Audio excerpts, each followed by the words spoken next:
Hello. There we go. There we go. Hey guys. Sorry. Um I've been having some issues with StreamYard and I don't know what today was all about, but there was an issue, obviously. So, thank you for joining. I hope you guys are having a great day. Um so we are going to jump back into what I started on Sunday, which is a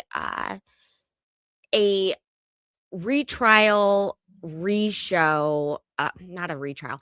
It is a trial that happened in 2024 with Jason Meade here in Columbus, Ohio, and it is set to go back on retrial this week. So we are going to review that. That was the word I was looking for. And with that being said, I'm going to pull that up. It was a weird day. Weird day. I set my alarm for uh 3 o'clock, and apparently it was 3 a.m. So I just woke up about 15 minutes ago. So that was fun. Let me know where you guys are watching from, please. That helps me. If you could also click the like button and make sure that you are subscribed, please. Okay. We're pulling it up.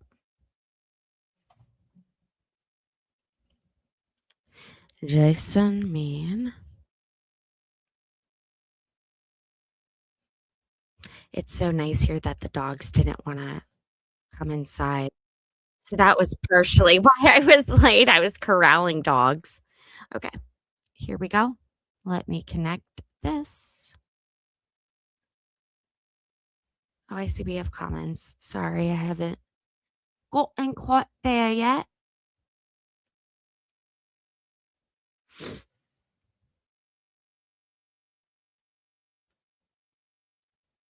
Okay, we're starting with FBI testimony.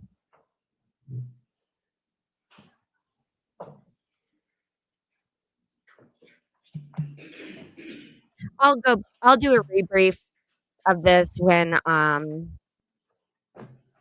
things have calmed down and I'm not rushing.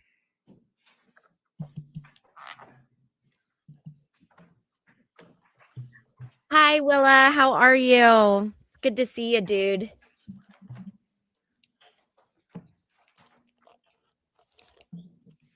Actually, I have a lot of things to do a debrief on.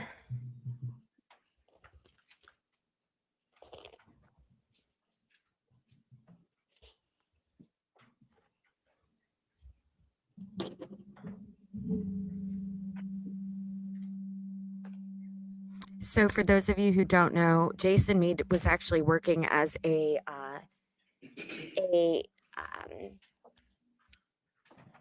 an agent with the U.S. Marshals when he followed through with this use of force. Come on up here. It's a little maze, this courtroom. And this judge says that to every single witness in every single trial. Raise your right hand. You solemnly swear affirm under penalty of perjury or testimony in this case to be the truth, the whole truth, nothing but the truth? I do. Have a seat. Hold yourself up close to the microphone. And you may. Sorry, that was really bad quality. Thank you, Your Honor. Get all my exhibits here. All right, Ms. Kelia, I want to start by having you say and spell your name for us. My name is Amy Culia. First name is Aimee. Last name is Qulia. Where do you work? I work at the FBI in the Firearms and Toolmarks Unit. What's your position there? I am a physical scientist forensic examiner in the Firearms and Toolmarks Unit. Could you please tell us about the educational background that you have that allows you to be in that position?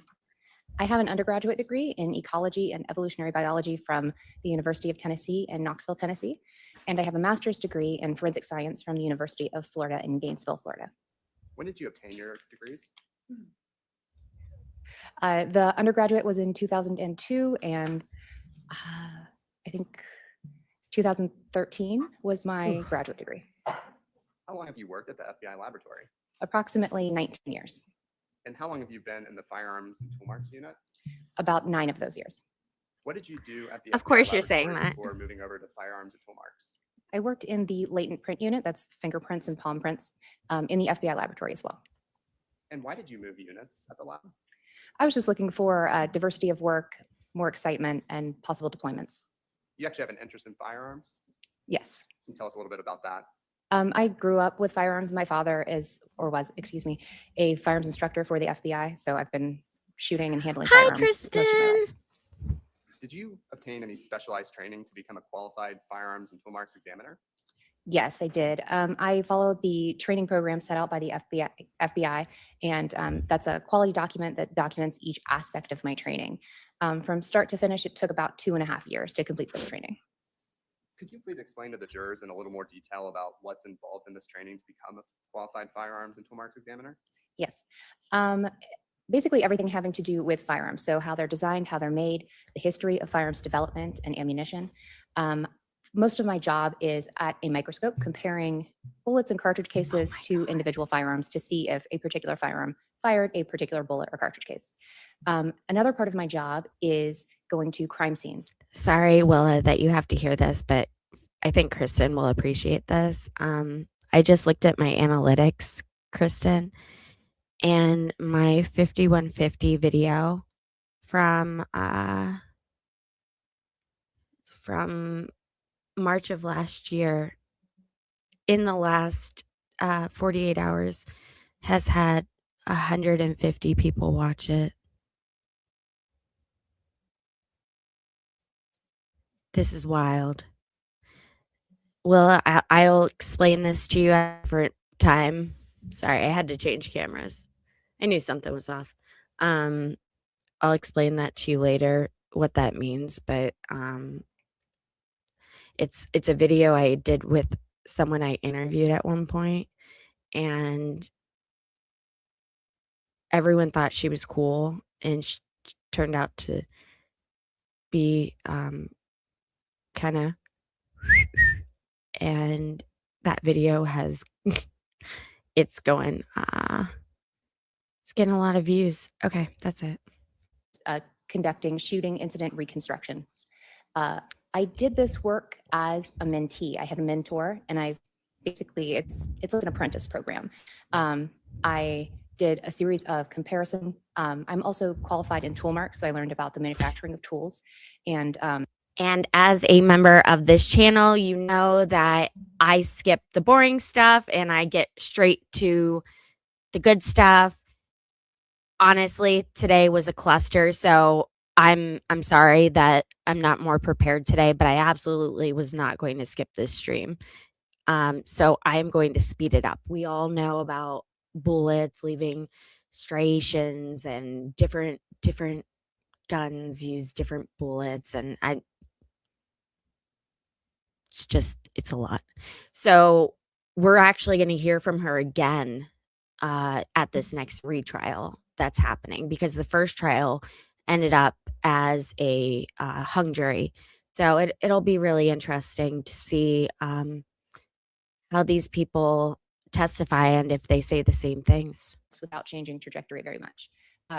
That's a very general overview, although that it is consistent. Looking at materials like metal, sometimes we'll look for crowning. Depends what you A mean. velocity round will hit something, and it's kind of like that image of a drop of milk going into a pool of milk where it creates kind of a crown.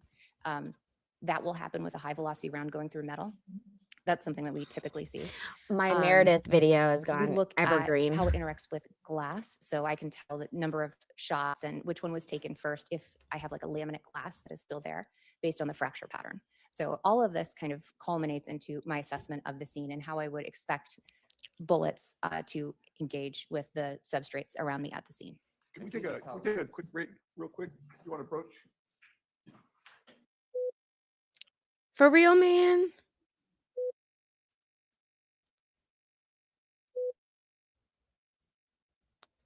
Okay. Here is the door. I see deformation, not crowning.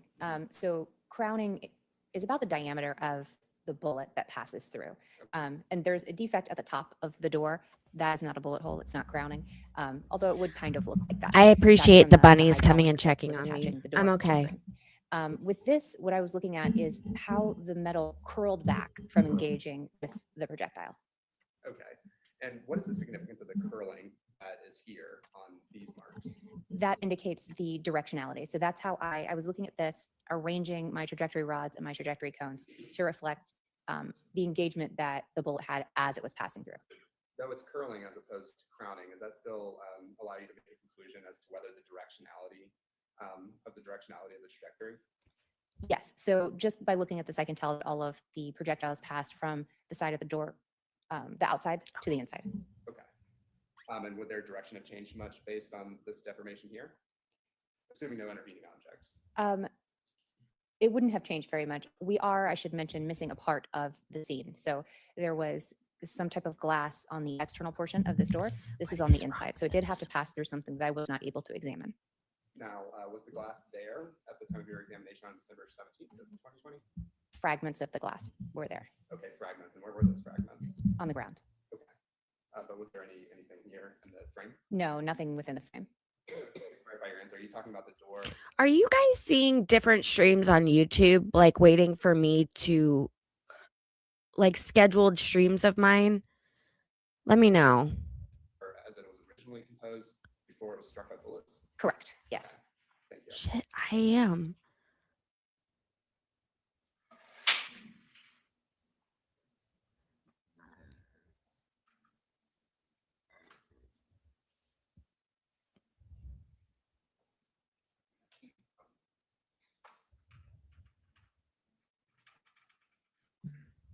So ultimately, did your analysis of the scene yield a graphic? That's so weird. Yes. The operational projects unit generated a graphic, and then it reflects everything that is in my report visually in two Oh, wow. dimensions. Thank you. Your Honor, may I proceed? I'm going to hand you what's been marked for identification purposes as Stacy with a 10. All right, thank you. Is this a fair and accurate copy? You may have published, Your Honor. You may. Is this a fair and accurate copy of the diagram that you were describing? Yes, it is. Thank you.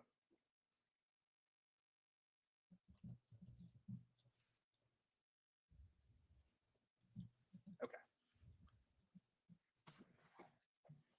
So, and you had, I believe you indicated, and just to be clear for the record, did you indicate that the graphic created in relation to this case fairly and accurately reflects the conclusions that you reached based on your analysis and work at the scene? Yes, it does. Thank you. And can you explain what these yellow lines are here, going from T1, T2, T3 up?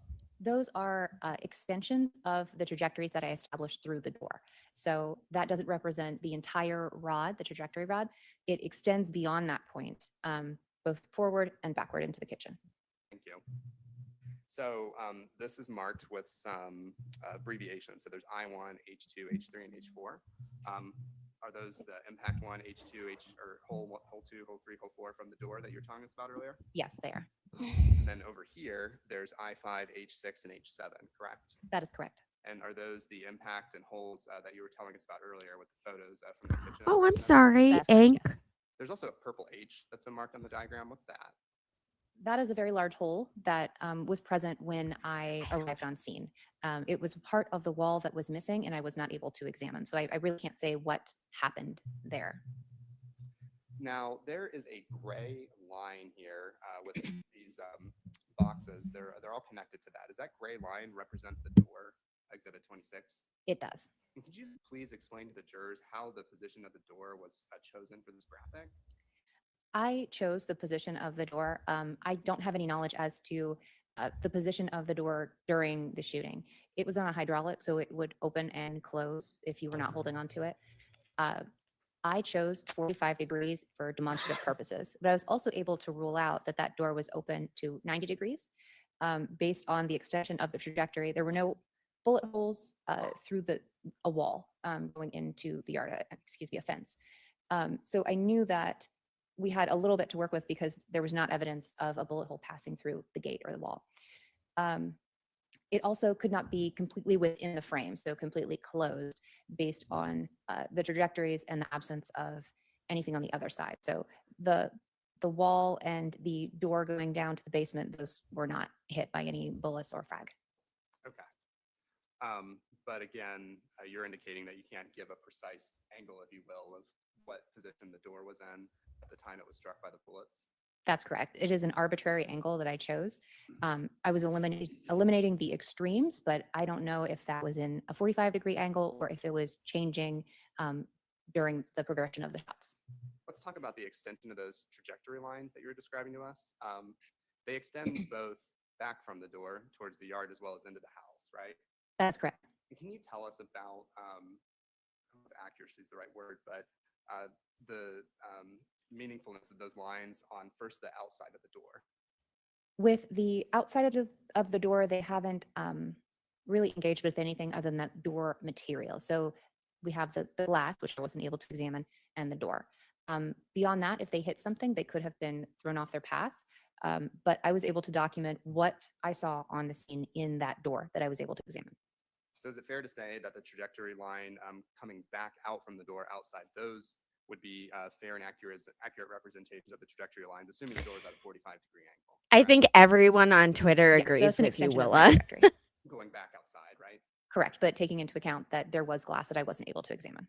She's just And how about the lines going irrelevant, Can you tell us about those honestly. lines? Those are an extension of the trajectories as they move into the house. So they're going northeast in relation to the house. They're not connected to anything above the sink area. So I was not able to establish a trajectory going from the door to impact 5, hole 6, and hole 7. Oops, I did. And would the presence of another intervening object in addition to the glass, such as a human body, affect the trajectories of bullets entering in through the door? Yes, it could. How significant, again, going back to your discussion of bullets striking softer materials and engaging with those substances, how does that affect trajectories? It could cause fragmentation. It could cause the trajectory to cease. So typically when projectiles engage with targets, it can stop within that body and not move any further. It can also exit the body in more than one piece at a different angle that it went in. And again, stepping outside. So here, is this brown line coming here and then over here? And is that the fence of the home? The exterior fence? I'm sorry, could you point? Here. Could you do it again? Yes, that is the fence, external to the So house. And weird. This is the gate for the fence. Yes, And this is the sidewalk that goes around the outside of the house here. correct. And I may not have asked you this, and just to clarify for the record, this whole diagram, it also not only fairly and accurately depicts your findings, but also the scene. So the layout of everything, of where everything is, correct? It does, yes. So then interpreting and understanding your diagram, the way that this door is positioned in these trajectory lines, again, coming from outside into the door, those go Here, let back me to make that this open bigger. area at the gate of the fence. Yes, as we found it when we arrived on scene. Thank you. And did you have an opportunity to view the door when it was still installed in the house with the trajectory rods in from the area of that fence here, looking over at your trajectory rods Like in the yard area, is that what you're Yes. asking? Yes, over by the fence? correct. And were you able to see the trajectory rods from that area? Yes, I was. Did your case and findings undergo a technical and administrative review? Yes, they do. And could you please tell us a little bit about that?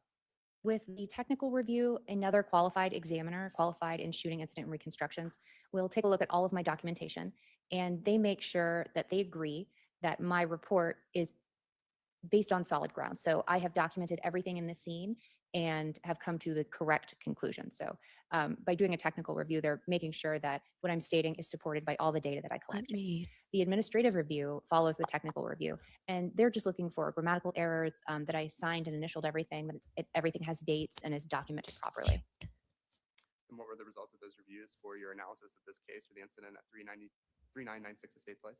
It passed both reviews. Thank you. Thank you so much, Ms. Keelia. That's all I have. Oh, perfect. Examination? All right, I'm going to try to edit Good morning, Mr. this. Good morning. Older. I'm Steve Older. I'm one of Mr. Meade's lawyers, and we've talked on a prior occasion, haven't we? Yes, sir. And Caitlin Stevens was part of that conversation, right? That's right. And it was a few weeks ago, wasn't it? Yes, it was. And thank you for talking to me then. And I do have some questions about your work here in Columbus, as well as your work at your FBI laboratory, and I think it's Quantico, Virginia, right? Yes, sir. And you've. Oh, I think your thought she would testimony be out of was on December Cincinnati. 17th, 13 days after the shooting in this case, you visited Columbus with the laboratory shooting reconstruction, right? My response was on the 17th. Right. Yes, not my testimony. Yeah, that's what I thought you said. Your job was to find bullet holes and impacts to establish trajectories in that visit, right? That is correct. Essentially, you're trying to find the pathway of bullets that might have been fired on that day, right? That is correct. That's your expertise, isn't it?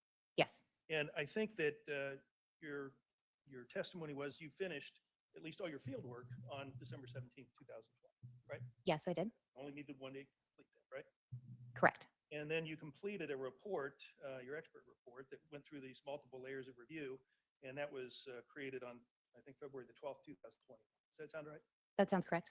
I'm going to hand you what's been marked for identification purposes as Defendant's Exhibit J. Okay.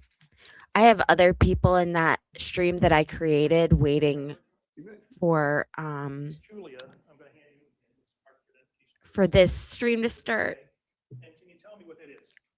Yes, the first page is the request for a laboratory report. Okay, save. No, excuse me. This is the import form, Oh wow. FD 1063. It gives a synopsis of the enclosures. And then behind that is the report dated February 12th, 2021. And this was written by me. Okay. And can you go back to the first page? You used some government speak as far as Oy vey.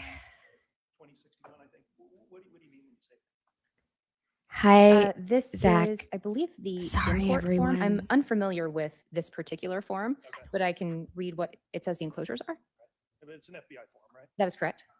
May I retrieve the exhibit, Your Honor? You may. And you were also interviewed about your report by FBI agents and U.S. attorneys on March the 4th of 2021, weren't you? I don't specifically recall.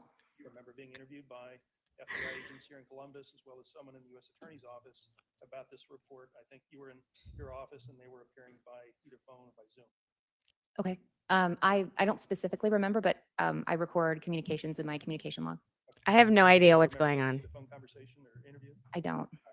And if I told you that during this recorded interview that you spoke about your general philosophies on what you do at the scene, and you said that when you write your report, you only base it on what you observe at the scene.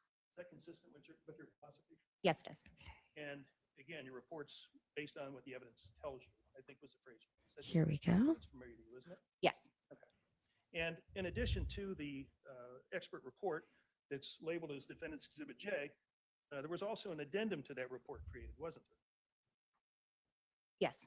And I believe that that addendum was created on September the 25th of 2023, right? That sounds correct. And may I approach the witness, Your Honor? You may. I'm going to delete those other streams. Julia, I'm going to hand you what's been marked for identification purposes as Defendant's Exhibit K. Can you tell me what that is? This says addendum to the FBI laboratory report. Does it bear your signature? It does. And isn't it true that you didn't create that document? I did not, but I signed it because it does represent my conclusions. You agreed with the contents of it, right? That's correct. But in fact, Mr. Merkel created that document for your signature. didn't he? Objection. Basis. Relevance. She already. Overruled. I'm not It sure who ruled, created it, but he did send it to Counselor. me as an email attachment. Was it blank when he sent it to you for your signature? Was the signature blank? Yep. It was. So he sent it to you and you reviewed it and then you signed off on it, correct? That is correct. Sorry, guys, I can't read chat right this On moment. December the 17th, 2020, when you were at the scene? No, sir. And was it Okay. with you on February the 12th, 2021, when you created your expert report? No. So again. The we're other back to streams are trajectories. deleted.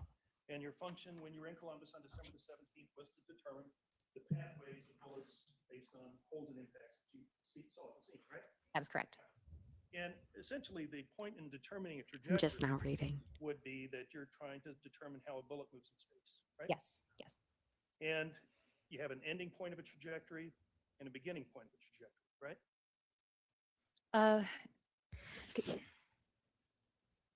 We have an extension through the rod. Is that what you mean? Yes.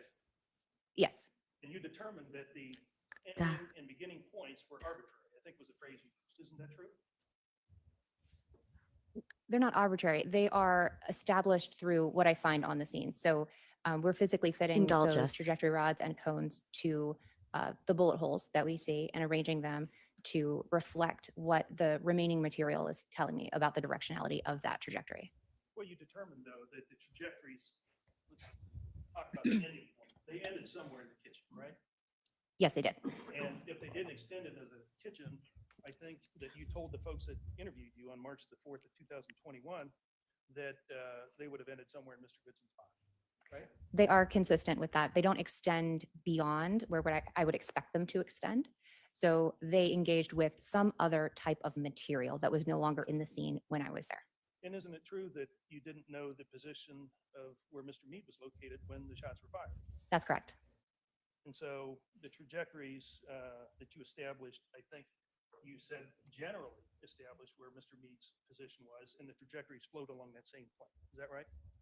They do, yes, Along the same flight path, I think. correct.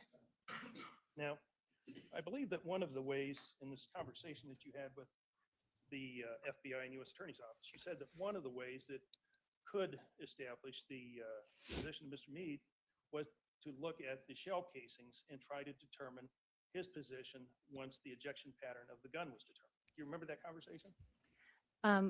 That is an examination that we do. We do an analysis of where the cartridge cases are landing in relation to where the firearm is. But that's not an exam that we did at the laboratory. And I don't think from your interview, that's one of your favorite things to do because you said that shell casings are transient evidence, is how you label it, meaning that they can be kicked around and move very easily, right? That's correct. They come with that exam comes with different limitations. So you're correct that they can roll around, they can change position, especially if you have a shooting in like a parking lot or a parking structure that has 3 floors. They can roll. Something with grass, typically you don't see a lot of Did you movement. know you Also, can't get intervening this objects like are a problem. in So even Europe? if that cartridge case would eject 6 feet to the It's right, so and bad 4 for you. feet back, if you have an intervening object like a fence or a car, it will bounce off of it and might even go the opposite direction. So it has certain limitations. And typically, most firearms are designed to go to the right with your ejection ports. So the ejection port of the gun would send the cartridge to the right, Typically, that's what we see. unless you're dealing with a revolver where the cartridge wouldn't eject, right? Correct. And I believe that when you were on the scene on December the 17th, Our government's trying to kill us. that your host that day pointed out to you where shell casings in this case were found, right? Yes, the evidence markers were still on the scene when I arrived, but not the evidence itself. I'm going to hand you, may I approach witness, Your Honor? Yeah, man. I'm going to hand you what's been previously marked as State's Exhibit 2HH. 2HH. Ms. Julia, can you take a look at that and tell me if that reflects what you saw on December the 17th of 2020? Yes, it does. And publish it up. Amen. So when you're on scene on December the 17th of 2020, you see that there are 6 shell casings grouped here by this stockade fence, right? Correct. Or 6 evidence markers, to clarify. That's right, they'd already been picked up, but the evidence markers are there. And you said that the weapons typically eject to the right, correct? Correct. Yes. And so from that, it would be fair to assume that Mr. Meade was somewhere to the left of that when the shots were fired, correct? If they stayed in position after being fired. But again, we have that transient evidence limitation to those exams. And these are all tightly grouped together, right? The evidence markers. Yes. Boring. So I think you said that the firearms and tool marks unit that you're a member of is skilled at determining the ejection pattern of the weapon, correct? We are, but again, we did not examine the firearm in this case. No, you didn't. And you were asked if you were able to determine the ejection pattern of the weapon during this interview by the U.S. Attorney's Office and the FBI in Columbus, weren't you? Yes. And you said that not only was your unit skilled at doing that, but you too were skilled at doing that, right? We're going to get Yes, although through if it had her been and then we're going to submitted to the move FBI on to laboratory, the I would not be doing those exams because it's evidence-based. If spicier. you respond to a crime scene, you don't also handle the physical evidence. We do this to prevent bias. Yay. So both sides of the house aren't really talking to each other. Another examiner would have done that testing. But within the FBI. Yes, sir. And you told the people that interviewed you the process by which the ejection pattern of the weapon would be determined, and that is that someone would go to the FBI range in a grassy area and fire this weapon 10 to 20 times, and they would need not only Mr. Meade's weapon, but they would need light-tight ammunition, right? That is correct. Light-tight ammunition means that that would be the type of ammunition that was fired on December the 4th, 2020, correct? Yes, sir. So if it's 223 ammunition that's fired on December the 4th of 2020, you would need 223 ammunition to roughly approximate the ejection pattern of the weapon, right? That is correct. And so you were asked if either the firearms and tool mark unit could do this, maybe not you specifically, and you affirmatively said that that could be, right? Yes, that's an exam that we do. And I think that you, by your testimony here today, are Does she in have a agreement nose that ring? the No. FBI in Columbus never sent that weapon to the FBI in Quantico, Virginia to do that analysis. Isn't that true? It was not sent to the FBI. And isn't it true that not only did the FBI not send it to you, but Mr. Merkel and the prosecution team here never sent it to you, correct? That firearm was never received at the FBI laboratory. Now let's talk a little bit about the direction of the trajectories. You used a compass to determine this, right? The general directionality, yes, I did. So you're not talking right to left or left to right. You're talking, I believe it's southwest to northeast, right? Yes. And I mostly want to make sure Willa's okay with it. I know that agree Willa that and for Rose. reason their direction, they don't tell you the position of Mr. Goodson's body at impact. I'm sorry. Who is? He's the person who was shot. Oh, I'm sorry. So Yes. I don't have any opinion on the decedent's body or body placement during the shooting. So you don't know if he was standing straight, you don't know if he's hunched over. you don't Let's know see if how he was much twisted, longer. You don't know if his body was in motion when he was shot. That is Based on the trajectories that you did, right? exactly. That is correct. So either before, after, or during the shooting, you have no information to add as to Mr. Goodson, the decedent's body position, right? That is correct. And isn't it true that exit wounds also won't tell you the trajectories that you sought out to determine? Objection. Basis. Foundation. She's not a coroner. But did you speak to that issue? Overruled, that you can- if you Can can you answer. answer the question? I don't analyze any trajectory going through a human body. Ooh, And that's because that body's not on the scene, right? And you didn't experience that body to determine the trajectory. Isn't that true? Well, and it's also outside of my scope, so I can't testify to anything having to do with a bullet's interaction through a human. So we know that the trajectories are, as you said, southwest to northeast. And it isn't also true that you determined that the trajectory was in an upward angle. Yes, it was.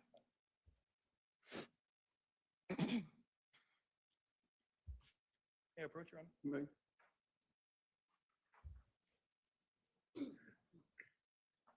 I'm going to hand you what's been marked for identification purposes, Ms. Julia, as defendant's exhibit M.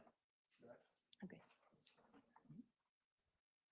You were at that scene. You saw this side door depicted in defendant's exhibit M, right? Yes, I did. And isn't it true that we have an awning that's over the side door? Yes, And there's a frame of some sort that's holding up the awning, right? that's correct. And you carefully looked at that frame when you were on scene on December the 17th of 2020 to determine if it was struck by gunfire, right? Yes, I did. And you concluded that based on your careful analysis that it wasn't struck by gunfire, right? That's correct. And so we have a sidewalk leading up to the side door, right? Yes, sir. It goes through the stockade fence, right? Yes, And then there's a step up onto this concrete pad, right? that's right. And roughly 18 inches to step up onto the concrete pad, or thereabouts. I don't know. But it's a step up. It's a step, yes. And then there's also a step up onto the threshold to get in the back door. There is, Side door. yes. So that's consistent with what you saw on December the 17th of 2020, right? This video. Yes, it is.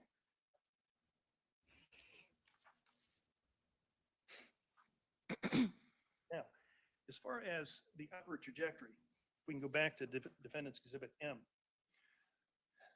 the upward trajectory would simply tell us that Mr. Meade's position when he fired the gun was lower than the position of the screen door when there was impact, right?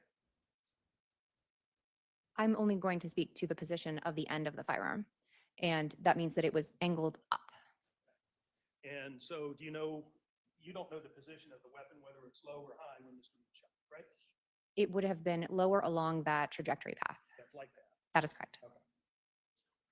But again, the bullets are traveling on an upward trajectory and they're going from southeast or southwest to northeast, right? That is correct. Now, when Mr. Shaw talked to you on direct examination, you spoke about intervening objects, right? Yes, And this mesh screen to the screen door was the intervening object, right? it was one of them. Yes.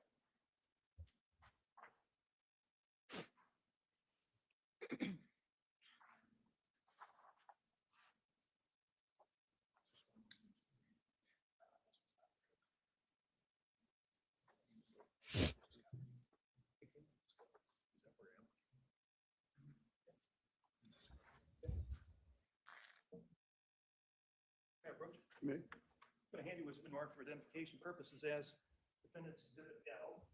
Ask you if you can take a look at that and identify it. Look familiar? Yes, it does. This is the outside of the screen.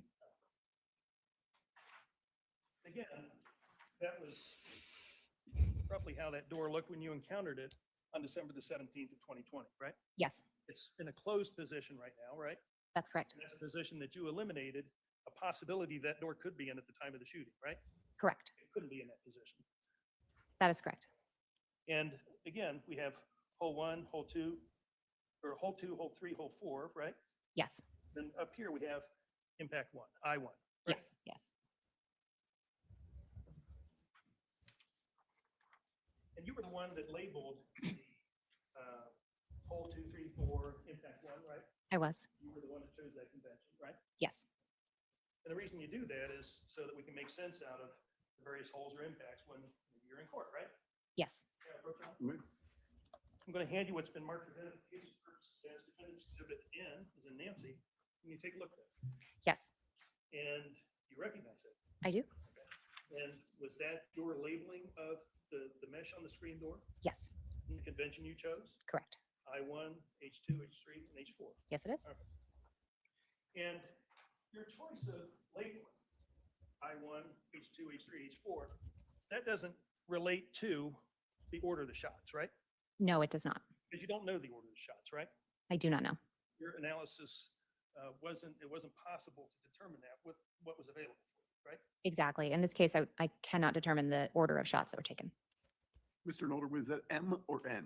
The M as in Mary or- officer was the only one that pulled the trigger, but it was an automatic, so it expelled I 5 or think that when 6 you talked bullets with, at Mr. once. Shaw on a direct examination, you said that you were able to determine the trajectories through the placement of rods and cones as he showed you. And that once the bullet would have either passed through or bullets passed through H2, H3, H4, or hit at the top of the mesh, I1, that their path could have changed slightly, right? Yes, it could. That's something that we just don't know, but based on your expertise and experience, it wouldn't surprise you if hitting this intervening object would cause the bullet to slightly change its path. That is possible. And that would have occurred before the bullet entered the decedent, Mr. Goodson's body, right? If he was inside past that door, yes. And you determined, though, didn't you, that H2, H3, Anthony, H4, based on their position hi. on that screen, those would have been rounds that would have entered Mr. Goodson's body, right?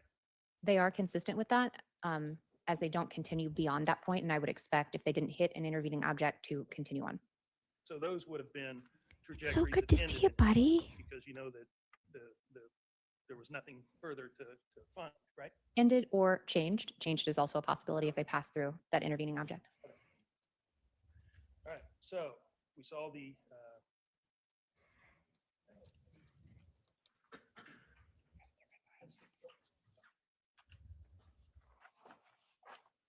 Ma'am, Bertrand, You may. I'm going to hand you what's been previously marked for identification purposes as handwriting's worse than mine. Okay. Yes. You previously identified that, right? Yes, sir. And that's your handiwork there. Yes, that's why we're watching this, Anthony. It is. It starts That on the is through 20th Rods and cones, correct? Yes, it is.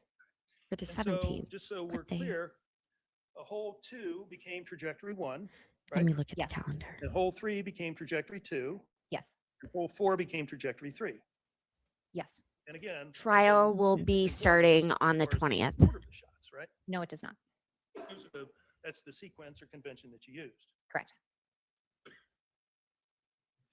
Now, those are obviously 3 different trajectories, and we can't tell definitively if there are three different trajectories based on the door maybe moving or closing, or the shooter moving, right? Could you repeat the first part of that question? I'm sorry. We have three different trajectories, right? And so we can't determine why there are three different trajectories, except that maybe the door was moving during the shooting, or maybe the shooter was moving, correct? Do you mean why they're in slightly different Yes. positions? Yes, lots of different movable objects. So the shooter, the door, and it's changing position while it's moving, obviously. All right. Now let's talk about limitations. You spoke about that with Mr. Shaw on direct examination. And during this interview on March the 4th of 2021, I think you used the term voids. Is that a term that you would use when you're talking about limitations of your report? Avoid meaning missing area? Yes. Yes, It's the So that's last your leg of that survey candle. way of saying there are certain items or information that's missing that maybe you wish you had, right? correct. And one of the voids that you spoke about in this March 4th, 2021 interview was that the FBI didn't process the scene, correct? Originally, they did not. Matter of fact, the shooting occurred December the 4th, 2020, and you weren't on scene until 13 days later, December the 17th, 2020, right? That is correct. And almost 2 weeks after the scene was the scene under the watchful eye of local law enforcement this entire time. I don't know.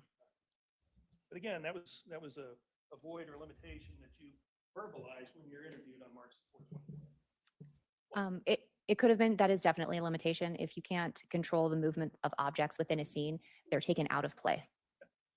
And you also articulated that another void or limitation was this large hole in the wall above the sink in the kitchen, right? Yes, And just so we're clear, approach on. Wait, I'm going to hand you what's been previously marked for identification purposes as Defendant's Exhibit C. And Ms. Quelia, can you say if that is the hole that you're speaking about? yes, that's the whole. And that is how that part of the kitchen looked when you were on scene December the 17th, 2020, right? Yes, sir. So we had Nice. one picture of an apple hanging here. We had a hole, and not in this picture, but there was another picture of a single apple hanging to the right of that, right? That is correct. And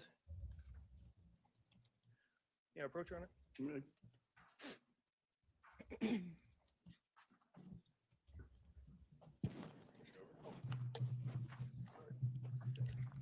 1 second, guys.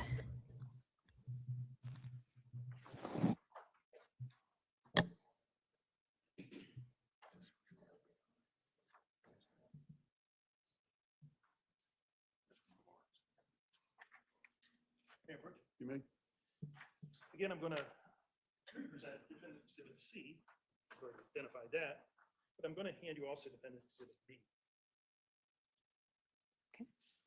And isn't it true that this picture here in the middle, What are you referring to, B or C? B, that has 3 red apples and the yellow apple, that picture was not hanging, covering that hole in the wall when you were there on December the 17th, 2020, right? That's correct. And instead, that just gaping hole was there. And isn't it true that some other agency before the FBI became involved in this investigation had cut out that section of the wall? Objection. Overruled. Some other agency. Yes, it was missing. And that's what I can testify to, that that section was missing. Sorry, Twitter. You wanted My streams aren't normally to this. get this picture of the apples, the I- one in I the don't middle wanna here, say with the 3 boring. red apples and the 1 yellow apple, to hang over that hole, right? The That is apples. correct. That was your Again. desire on December the 17th, 2020. You wanted that picture to see if it was in play in any of the trajectories, right? Correct. There's a picture hanger beyond that, so behind the picture. So if you can put something back in play in its approximate Scott position, knows too. you can incorporate that into the scene. You just have to clearly state it in your notes and in your report that it was moved out of place and you put it back. But I did not do that in this case. And you didn't do that because the picture was thrown away, right? The picture was not present, so I don't actually know what happened to it, but I did request it and I was told it was not available. It was discarded, right?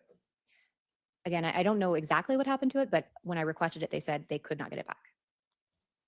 One of the other limitations that I believe you talked about already on direct examination was that either the plexiglass or the glass for the door just wasn't present, and that prohibited you from determining the order of the shots, right? Order of shots is typically with a laminate glass that fractures. With something like safety glass, we can determine directionality. It's really hard to determine in safety glass, the kind that's designed to crumble, or popcorn glass. It's hard to determine the number of shots sometimes because you're missing large voids, or the timing of shots. And the final limitation or void in your work was this whole issue of the storm door. This door here, you tried mightily to determine the position of this door at the time of shooting, but you couldn't do it, right? Correct. The image associated with my graphics of that door at a 45-degree angle, that was chosen by me, eliminating the extremes. So storm door is a movable object, and again, it was unknown, the position of it was unknown at the time of the shooting. And because the position of the door was unknown, isn't it true that you could only place the trajectories generally flowing into the room along the other holes and impacts that you recovered? Yes. I don't know. And you know Jennifer Thronberg? Yes. Harry And Buffalo? Jennifer Thronberg, isn't it true that she's also a colleague of yours at the FBI? She recently retired, but she was, yes, At the time she was, right? she was. And she, I think you previously testified that this LSRT group that you're a member of, that they also had an That's OPU, so fun. operations. OH. Is that right? Operational Projects Unit, yes. Yeah, they had an operational projects unit member along to 3996 Estates Place, right? That is correct. And so Ms. Thronberg, she assisted you in creating States Exhibit 10, right? The overhead graphic? Yes. Yes. And isn't it true that you and Ms. Thronberg exchanged emails about trying to establish the position of the door? Yes, we, Cases That's a hearsay. overruled. I'm going to hand you what's been marked for Okay. identification purposes as Defense Exhibit P.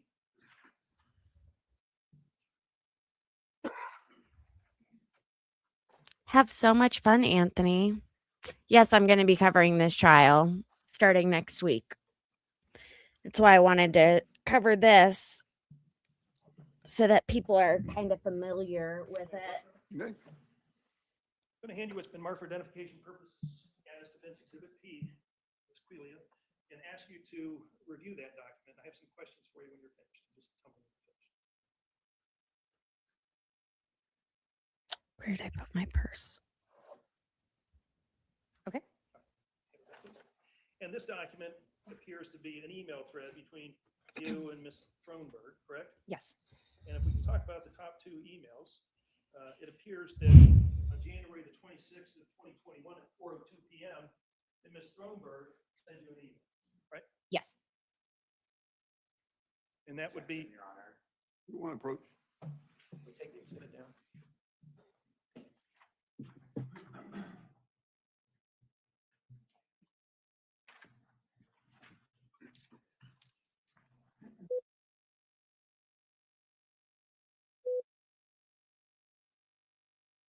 Are you going to the memorial tournament, Anthony? Sorry for everyone else. Anthony's on the like computer screen mode. I know most of you are on X or on your vertical feed, so you're probably not seeing what he's saying, but I actually met him in Turtle Boys chat. They would believe it or not.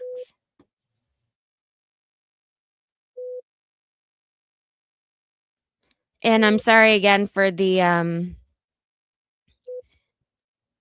technical issues this morning. I have no idea why it wouldn't let me, why StreamYard wouldn't let me stream what I had created last night. So weird.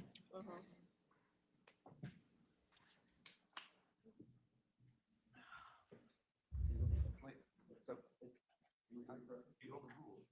I overruled. Yeah.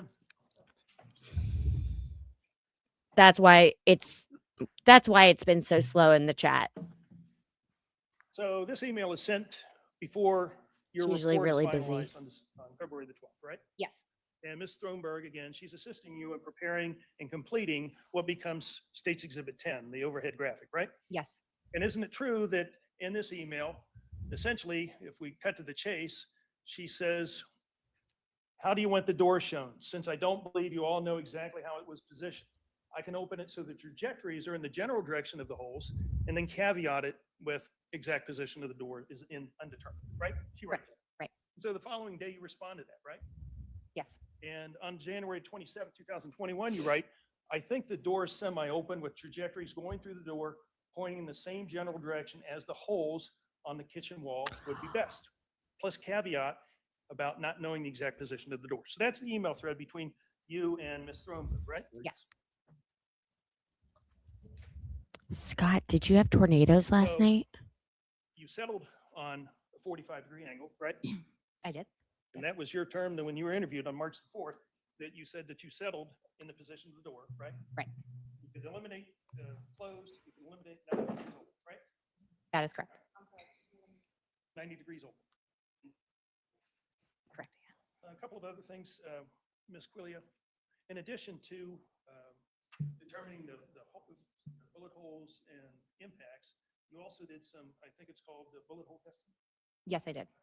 And bullet hole testing, and you did that on scene at 3996 Estates Place when you were there on December 17, 2020. Yes, I did. Bullet hole testing would be the chemical process that you use to test an impact or a hole, right? Yes, the correct term is the BTK test or the bullet hole testing kit. Okay. So it's a BTK kit. So you use this bullet hole testing kit, you put the chemical agent. I didn't know that's what it was named. Be an impact or a hole, and you're looking for a reaction, right? A chemical reaction. It's a color change reaction. Yes, it's a chemical. Just to clarify, we treat pieces of paper. So I'll take a known copper specimen, a known lead specimen. I will conduct tests on just the materials that I'm going to use for those bullet hole tests to make sure that they're reacting positively. I'll also do negative control. So I'll test an area that does not have a bullet hole, but is involved or made out of the same material. So for example, if I'm in a home, I'm going to test the painted wall if there's a bullet hole going through it, but not the bullet hole itself. I just want to make sure that it's not lead-based paint, so I'm not getting a false positive. And then I'll take those bullet hole testing I kit still can't papers, hear out treat of it with a here. solution, touch the hole, bring it back, put a chemical reactive solution on that and look for a color change. So it's a presumptive test. It's not an absolute, this is lead, but it's consistent with lead. And the reason you're looking for lead or copper is that that's a common element that you'd find in a bullet, right? Yes, sir.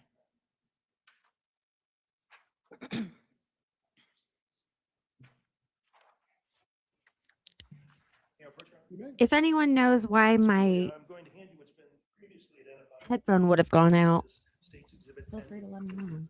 Yes, sir. And that would be of the picture of the apple that was right of the hole that you encountered when you were on scene on December the 17th, 2020, right? The large void. Right. Yes, it's to the right of that. And so on this particular document, you have listed H6, H7, I5, right? Yes, So that would be hole 6, hole 7, impact, right? yes. And you tested those areas and determined, you used this bullet hole testing kit, and you determined the presence of lead or copper on those locations, right? With the I5 and H7, I believe I did that test. I don't recall doing it on H6 unless it's in my report or my notes. Okay. And yes, I do that basically to confirm that it is related to firearms evidence. So we all have damage in various parts of our home. So sometimes some of that damage can be misconstrued as evidence related to a shooting when in fact it's not. So we did those presumptive tests. And that was your purpose in doing those tests, right? I've only had them And since so, Christmas. Just so we're clear, H6, I5, H7, I think from direct examination, you couldn't tie those to any of the other damage done to the screen. So H2, H3, H4, I5, or I1 rather, you couldn't say that this damage to this hole or that picture was a result of the damage done to the screen, right? It's a different trajectory. Maybe not different, but it's if it passed through an intervening object, it could be from the same projectile fragmented, or it could be totally different. It could be a different shot. I believe I'm finished, Your Honor. May I have a moment. You may. No further questions. May you redirect? Yes, briefly, Your Honor.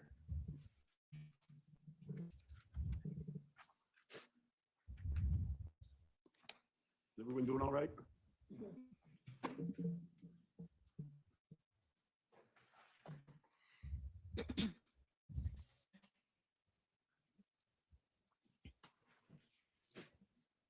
This is it. This is the look today. This is the look. Let me know if you need advice on how to get the look. We're almost done. So I just want to follow up a few questions for Clinton. You were speaking with Mr. Mulder some moments ago about different factors that could affect trajectories and their location. I think it was when you had your attention focused on the excuse me, holes in the door and asking why they might be in different positions. And I believe you had mentioned that the shooter rather than the gun moving is a factor that can cause holes to be in different positions. Can you talk to us about how the movement of the origin of the gun moving, how movements at that location translate into where the holes might be as distance increases? Sure. When you're shouldering or firing a firearm, any small change that your body is making will translate into a larger change out in the field. It kind of opens up like a cone. So any direction is more pronounced as you get further away from the shooter. So if the gun is moving as bullets are being expelled either in semi-automatic or automatic mode, if that weapon is moving, even just slightly, that can actually change significantly, potentially, the impacts as the distance where, if there's a greater distance between moving of the gun and that point. Yes, it can. No makeup today. And going back to the discussion about the marks on the wall, going back to the kitchen there, the hole 6, 7, impact 5. I'm trying to you get a indicated, blanket. that could or could not be potentially related to the trajectory that you established in the screen door, correct? That is correct. I And cut is there myself. any correlation? Let me may I publish back Speak Exhibit 10? Thank you.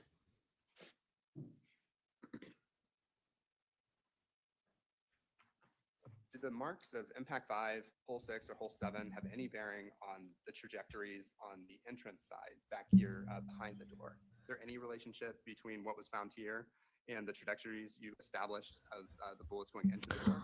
They Aw, had the thank you, same Willa. directionality. So they all came from the southwest and moved towards the northeast. Okay. But other than that, you can't establish whether impact 5, hole 6, hole 7 line up with holes 2, 3, or 4. They did not line up with them. Okay.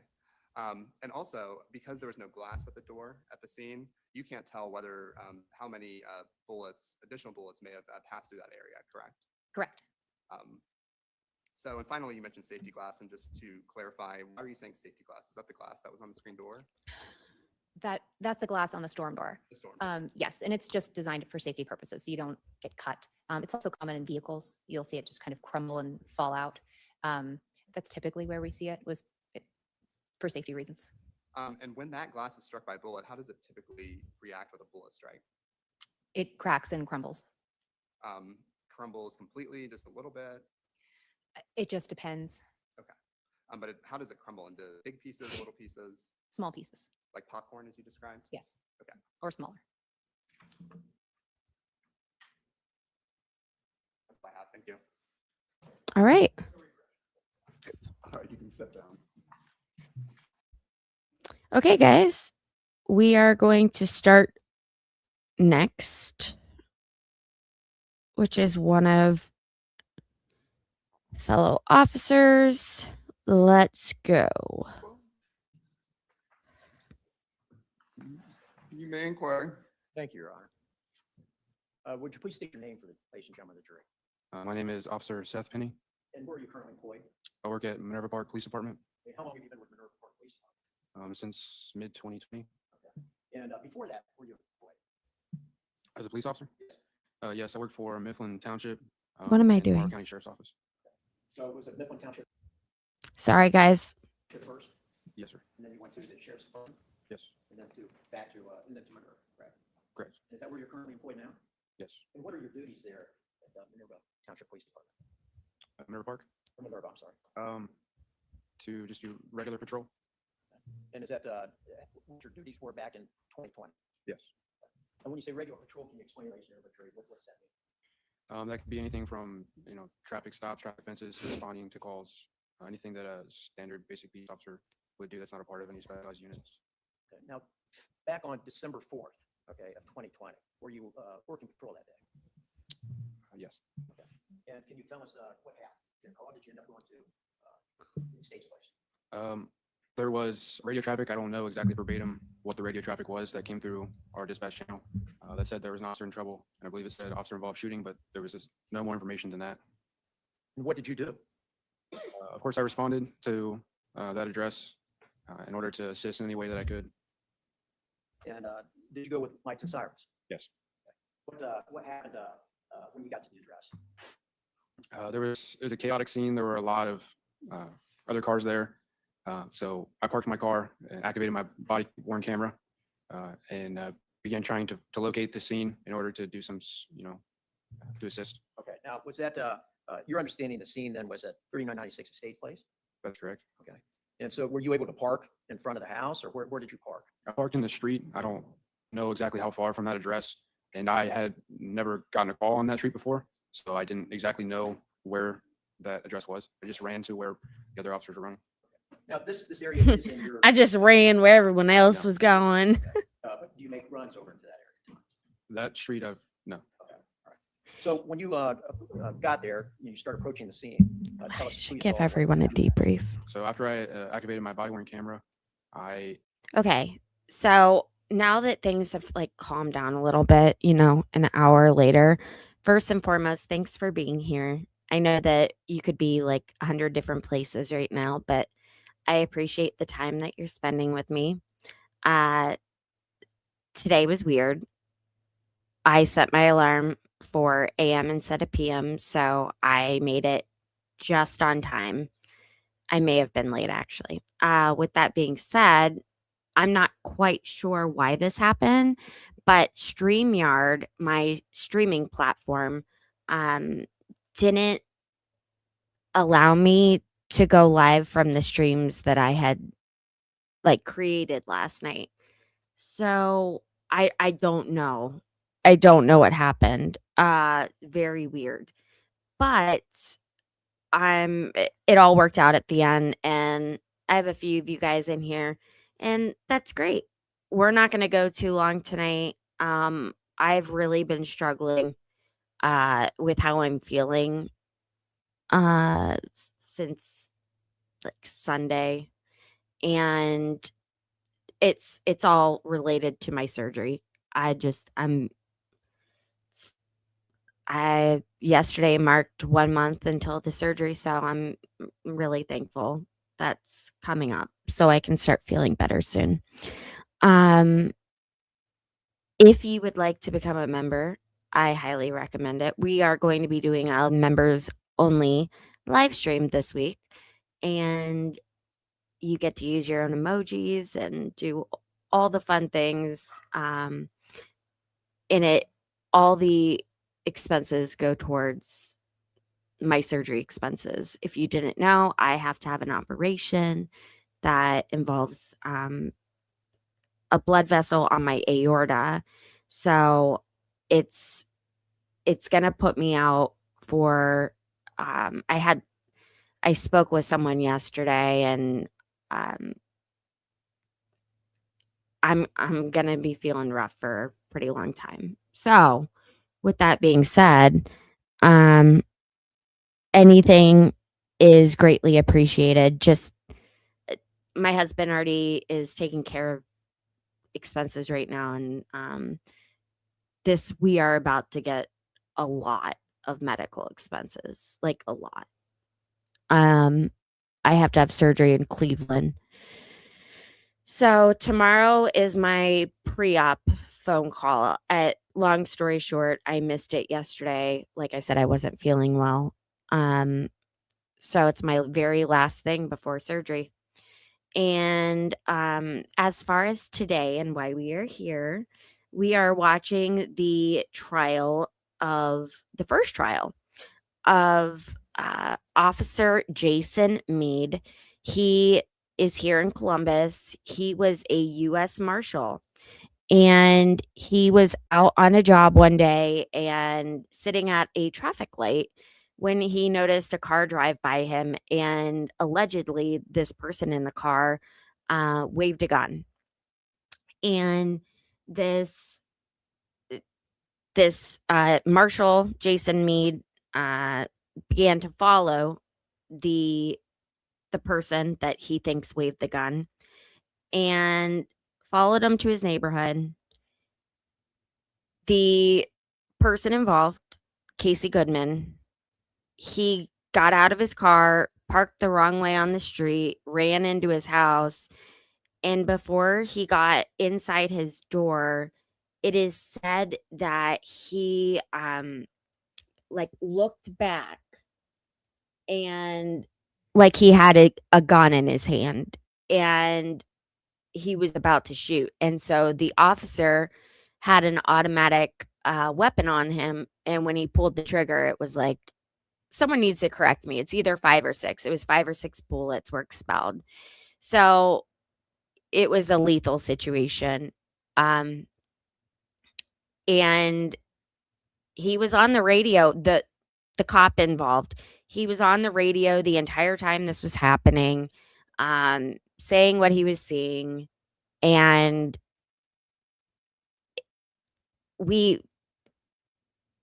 it's no secret that Columbus, Ohio, and Anthony in here is from Columbus as well. And he's heard me on my soapbox before. We have a mayor that does not get along with Columbus Division of Police. And it's made tensions really high. And it is absolutely my opinion that his leadership has led to 5 officers being tried for crimes that they were doing on the job. And I don't think they were crimes, but that's not for me to judge. I'm providing you guys with the evidence, and nobody has to agree in here. Like, we can all just watch this together and it'll be fine. I'll still love you guys because you guys are in here helping me out. So, when this went to trial in 2024, it was a hung jury. And the retrial is going to be next week. So I'm trying to prepare you guys for the retrial. And with that being said, I will be taking questions. Please feel free to chat along with us in the chat. Once again, I'm sorry that this stream got off kind of wobbly. Tomorrow will be much smoother. And if you are in Wisconsin, Minnesota, Iowa, please be weather alert today. Have a safety plan for you and your pets. And I would greatly appreciate it if you could double tap your screen and make sure that you are subscribed to this channel. That's for all of you watching on your phone. If you are on X, please make sure to heart this video and retweet it if you're finding it helpful. However, I wouldn't be insulted if you didn't. This has kind of been a cluster today. Tomorrow, yes. But if you want to comment, that would be great. And yeah, everyone else, I so greatly appreciate you for showing up, and let's get on with it. Saw only 2 officers that I already knew. So I ran up and began to take caution because of the nature of the call, to where I saw one Clinton Township officer that I knew, and then another that I knew, and I ran up with one of them to the front of what I believe to be the house. Now, when you say activated the body worn camera, that's right when you got out of the cruiser. Yes. Okay, and explain to ladies and gentlemen the jury, what is a body worn camera? So a body worn camera is a audio and video recording device that you wear on your person you, and Willa. your duties as a police officer if you are issued one, which I was. And it captures anything that might be going on around you while you have it activated. So when you saw the officer, do you remember which officer you saw first that you recognized? I remember recognizing Officer Bales first, and then Officer Phillips. So tell us after, when you saw Bales, where did you go? What, had you made it to the house Oh. yet? Not I didn't mention that when this man was found walking into his house, he did have a gun underneath him. He had a CCW, but the officer had continuously said, stop, stop. And that's where the disconnect is with me and these shootings. If an officer tells you to stop, just fucking stop. Excuse my French. Don't jeopardize your life. Jeez Louise. the house where, no, Where the 3996 stays? no. Okay, so what did you do? So I saw him taking precautions. So I saw Officer Bales taking precautions, and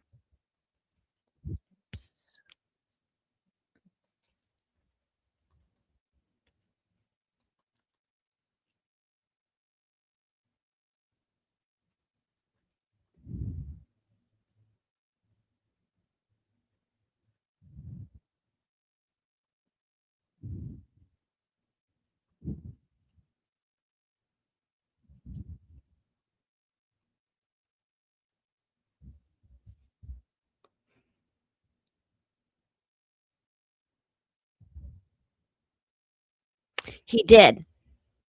You're right, Anthony.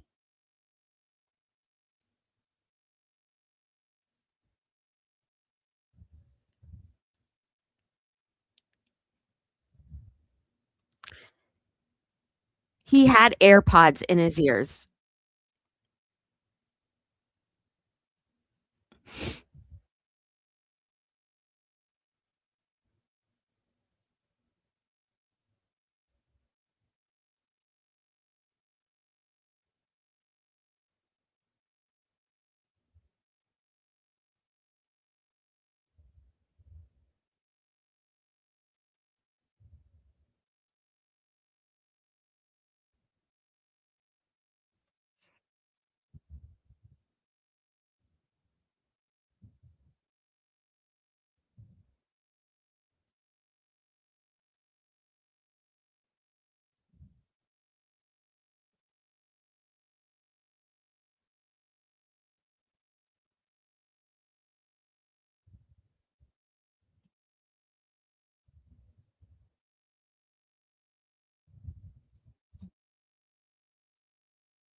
Oof.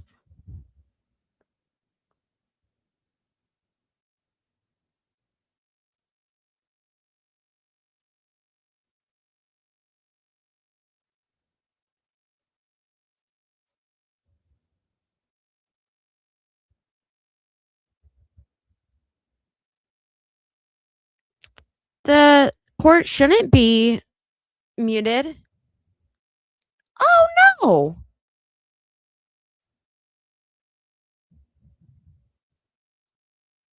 I asked as many people as I could, and then went back to my cruiser to do outer scene security. And needless to say, there was a lot of family members there or civilians or whatever, and they were upset. One could say that. He literally said that he was given a gun belt. That's the only thing that has been said since I turned this off. I'm sorry, guys. It's not dry, it's also Mark States Exhibit. Did you have an opportunity to review that? Yes.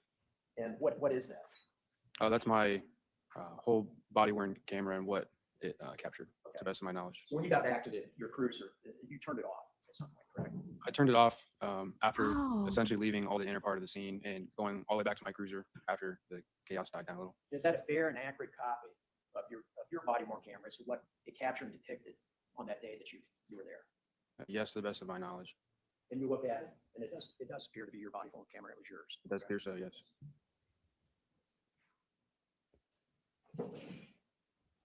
And so that, on that, fairly accurately depicts what you saw that day as well, correct? Thanks, buddy. The camera's going to capture more than what my memory or what I'm able to digest. Sure. But it also captures what you actually saw and remember, correct? I remember more after watching the body camera. Right. If But that's the question. Yeah, the camera actually accurately and fairly depicts what you would have been able to see that day. Uh, And more, correct, yes. I have no further questions. Thank you. Any cross-examination? Yes, sir.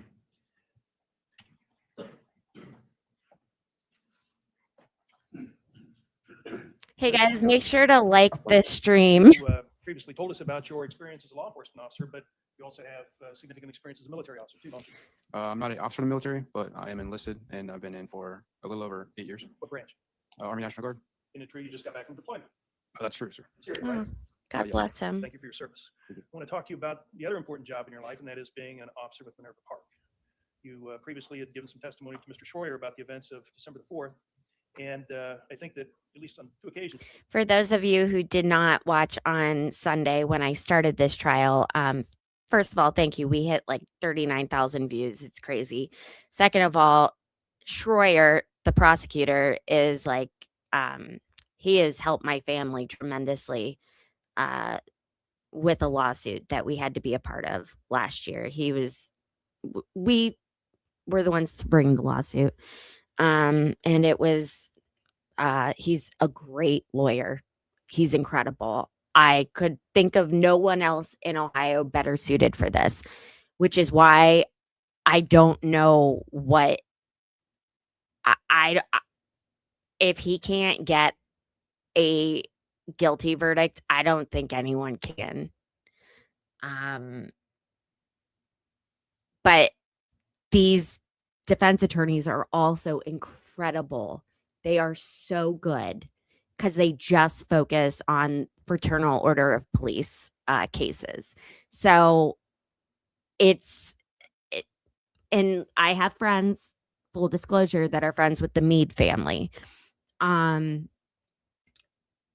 that's the officer here. So it's interesting watching this both ways, but yeah, next week will be the start of the retrial, and he is bringing forth a self-defense claim this time. So it will be very interesting to see the tactics and how they change. I highly encourage you guys to take note of certain things that are said and or not said that maybe you'll hear come next week. Thanks. you described the scene as very chaotic, right? Yes. That was your first officer-involved shooting that you'd ever participated in, right?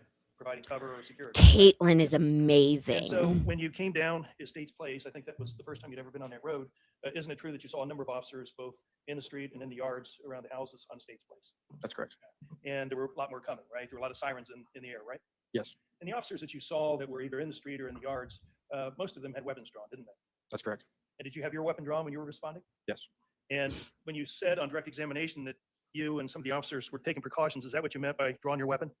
yes. And then, trying not to immediately run to where we believe the scene would be up to the door, if that makes sense. Okay. So if there was still an ongoing, because again, we didn't have a lot of information. If there was still something ongoing, still a threat, then we wouldn't want to just run into it, but run up to it, if that makes sense. That way you could react to a threat if it presented itself. That's correct.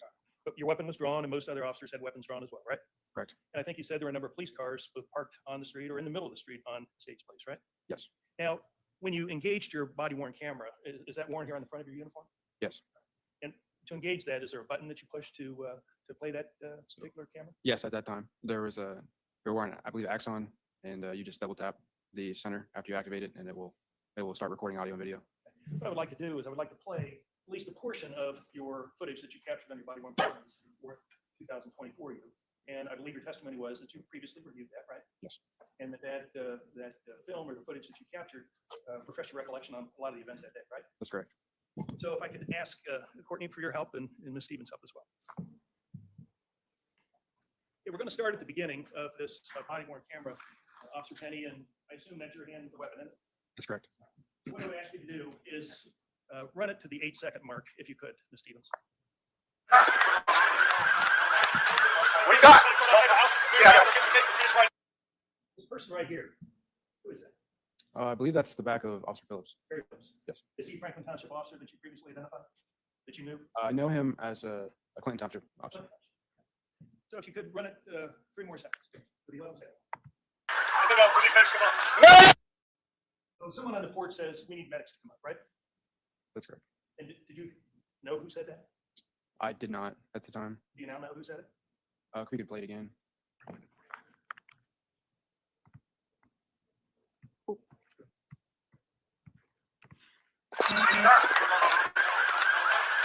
do you got? Yeah, I got to finish right now. I believe that would be the defendant saying that. Mr. Meade? Yes. Objection. If he knows. Because I understand your testimony. You didn't know Mr. Meade that day, right? No, But you subsequently know that Mr. Meade is charged in this case. I do know that now, yes. So if we could go continue to the 19-second mark, please.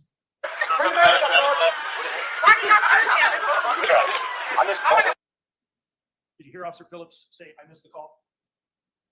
Can we play it again?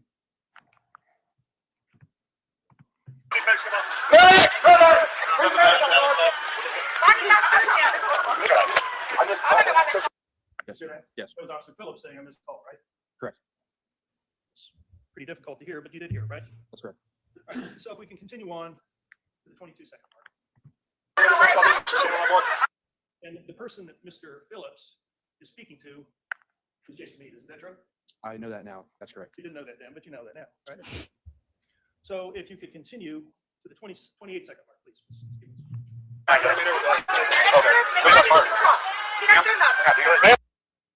So at the 28-second mark, then Mr. Meade comes off the front porch and starts dealing with civilians that are in the front yard, right? Yes. And he says, ma'am, he's being respectful to the people, and he disappears from the footage. He says, ma'am, right? Overruled. He does say ma'am, yes.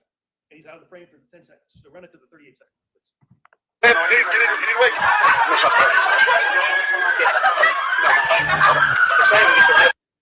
So Mr. Meade comes back at the 38-second mark, and again is speaking to Mr. Phillips, right?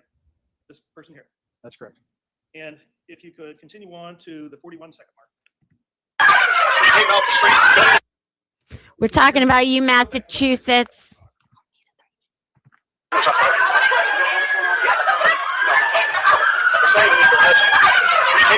So Mr. Meade then tells Mr. Phillips that they, being the civilians, are telling him that it's their nephew that was shot, right? That appears to be what he's saying, correct. So if you could continue on to the 54-second mark. Stop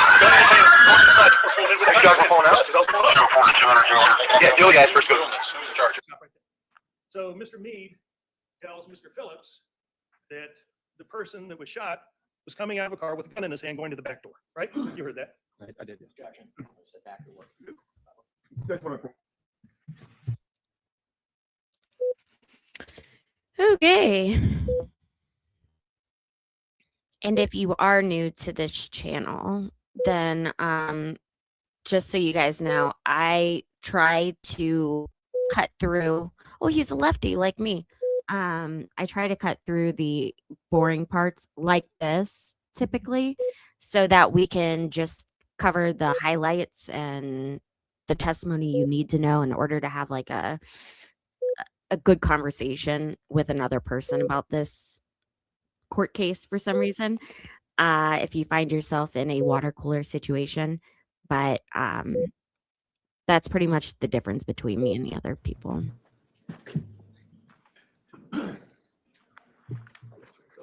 I love Fiji I water. think that we had just played. Are you ready, Joe? I'm sorry. I think we had just played the clip of Mr. Meade's explanation to Terry Phillips. And isn't it true, Officer Penny, that Mr. Phillips didn't ask Mr. Meade why he shot the individual? I don't think I heard that. Could we play it again? Absolutely.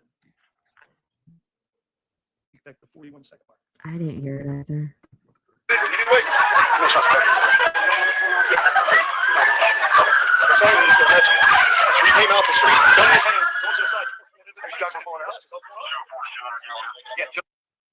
answer to the question is whether Mr. Phillips asked Mr. Meade why he shot in person. He didn't ask that. And if we could continue to the 54-second mark, Good on this. Who's in charge? I was wondering if another location. Mr. Meade's now talking with another officer, isn't he? That appears, it's kind of early to say. I'm trying to, Give him 15 seconds.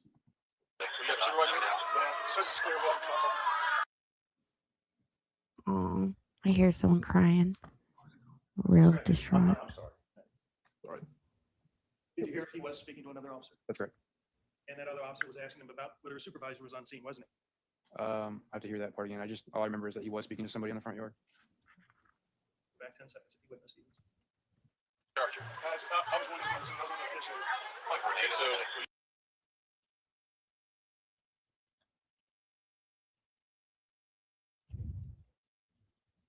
Well, what in the hell? Yeah. So this is clear. Your other officer asking supervisor was on scene? That's correct. And Mr. Meade says as soon as it's secure, right? That's right. So if we could continue on to the 1:05 mark. What do we have inside? Just one down? And go a little bit further, Ms. Stevens. That's So Mr. Meade reaches to his radio and radios something about a medic, right? Something about to make correct. So something about getting the medics running, right? Correct. If you continue on to the 1:15 mark, Ms. Stevens. So Mr. Meade is saying something about as soon as I get the all clear, you guys can come up, right? I love Jew Walsh. Right? I can't see who he's speaking to. But it's logical that medics don't come in an unsecured scene, do they? That's correct. They want it to be secure, right? Correct. And medics were being summoned to the scene, weren't they? I had heard earlier in the video that somebody had called for them. That's correct. You can continue on to 1:24, Ms. Stevens. Hey, I'm sending medics to the side door. So Mr. Meade is directing someone to go to the side door. That person or those people are not on the footage, but then he yells inside the house that he's sending the medics to the side door, right? He's notifying the people inside that he's sending medics to the side door. All right, so we Yeah. go to the 1:28 mark, please. It is really loud. It's one of the more. And so you testified about this on direct examination that someone's gun belt was found on the sidewalk. Correct. And that's the gun belt that you're referencing, right? That's right.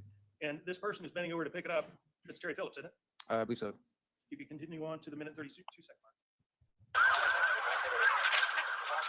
It looks like Mr. Phillips is handing you the gun belt, right? That's right. And then you said that you were directed as to where to put it, and it was in a gray pickup truck, right? Not to the best of my knowledge. That's correct. So in the span of 1:32, a lot's happening in this video, right? There are a lot of things going on. And you said it's a chaotic situation, right? Yes. Mr. Meade's speaking to a number of different officers, right? Correct. He's speaking to medics too, right? Correct. And you witnessed it all. There was 92 seconds, right? My body camera captured more than I was able to at the time, but I was present during those things happening. That's correct. So if we could go to the 2-minute mark of this video.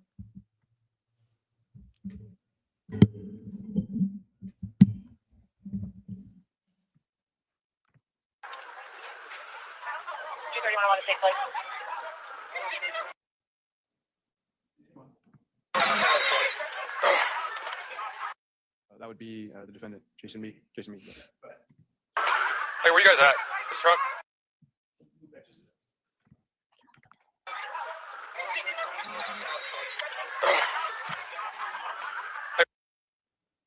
You see this pickup truck right here? I do see that. And did you see the flashing lights on the pickup truck? I don't see them. Where's that? This truck?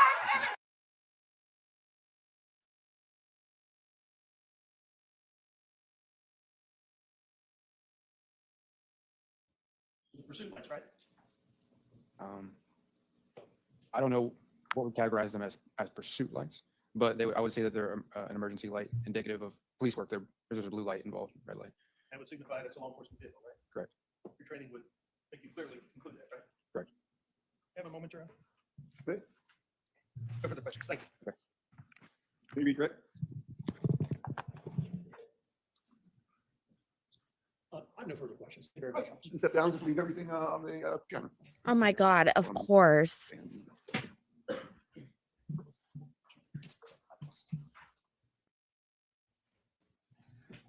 Any further witnesses on behalf of the defense? Yes. and On behalf of the state, I'm sorry. Yes, thank you, Your Honor.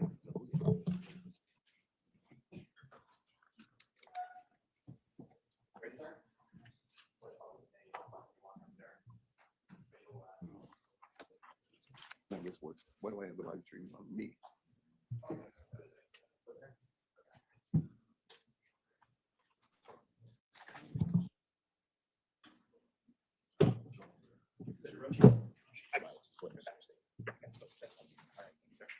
A little maze around here.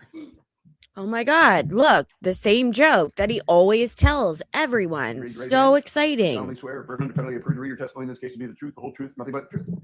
Have a seat. Hold yourself up close to the microphone. Sorry, Judge Young. Please don't And you may hold inquire. that against me. Would you please state and spell your name? Nicholas Leidheiser, Nicholas Leidheiser. Thank you. How are you employed? I am a full-time employee with the Columbus Division of Fire as a firefighter paramedic. And were you employed as a firefighter paramedic back in December of 2020? I was. And can you tell us a little bit about the education and training that you have that allows you to be a firefighter paramedic? Sure. I went to fire school, basic 240 fire school, followed by EMT school and paramedic school, nationally registered as a paramedic and an EMT with the state of Ohio. And then I went through a fire academy with the Columbus Division of Fire, going back through that training, which is standard for working for Columbus. Now, it sounds like some of that training, did that come after when you were a firefighter paramedic with Clinton Township? Columbus's fire academy came after my employment with Clinton Township. But you had the requisite training though to be a paramedic at Clinton Township, of course, too. I did. And is there a certification that goes along with that? The NREMT certification as a paramedic. And as a paramedic, what does that allow you to do in your role as a firefighter paramedic? That allows me to act under a protocol written by a physician. And we have our protocols that we follow throughout delivering EMS care. Protocol being that when you respond to a scene and you're directed to someone who's potentially in need of medical aid, you can assess the situation and following the physician protocol you've described, decide what to do with that individual. Yes, But that's a little bit different than a treating physician, right? absolutely. But you are able to assess injuries of a person and decide what steps need to be taken before they can get to somewhere where they can see a doctor. Yes, On December 4th of 2020, were you dispatched to 3996 Estate Place here in Columbus, Franklin County, Ohio? yes. And was that, what kind of call was that? We were dispatched on a shooting. And were you the driver that day? I was. So you were driving an ambulance to that scene? Yes. And before we get into the details of what you remember that day, I noticed you had some documents in your hand when you went up to the witness stand. Can you just explain to the jurors what you carried up there? Yes. I carried up the run sheet, the patient care report from that incident, and then also my witness statement from the Columbus. I wonder if there's something going on Division of Police with that was taken 3 days after the incident. Did you bring my your cell phone? internet. Let me Just in case, reduce. could you refresh your recollection about any of the details of the incident? Yes. Thank you. Did you arrive at approximately 12:17 at Estate Place that day?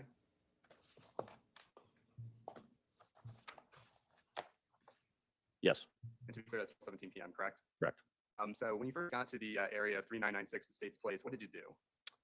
We initially chose to stage based on the active scene that we encountered when we arrived. This staging lasted very briefly. Somebody came running down the street to us holding a child who we believed to potentially be one of the shooting victims. We quickly, after a quick assessment, realized that neither of these people were in need of medical care. What I'm about the checking to child, see if there's or an the internet man, issue. running caused you to believe that they may need medical care? How they were coming towards us from an EMS standpoint, they were coming towards the medic. So we didn't have much information as to what we were dispatched, what victims or patients we were dispatched for. So these people to come towards us, we thought that they may be in need of medical assistance. Do you recall the man's demeanor? I do. He was shaken up. Do you need a break? No, that's all right. Do you need a break? Who? Do you need a bottle of water or Me? anything?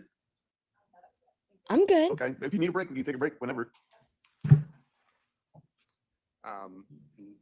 Sir, and in these initial moments after arriving in the area of 3996 Estates Place, you mentioned that you had made a decision to stage. Is that contrasting what dispatch had indicated you could do when you got to the scene? Yes, Would you please explain a little bit furder what you mean by that? sure. Hi, So funeral when we're dispatched lady. through violent incidents, for example, a shooting or a stabbing, per our systems manual, we are required to stage on these runs until police have arrived on the scene and deemed them safe for us to enter. The FAO stated that somebody on the scene had stated that it was safe for us to enter. On the street that we were dispatched to, we had to park relatively far back because of the large police presence, and we encountered several officers still running into the scene with weapons drawn.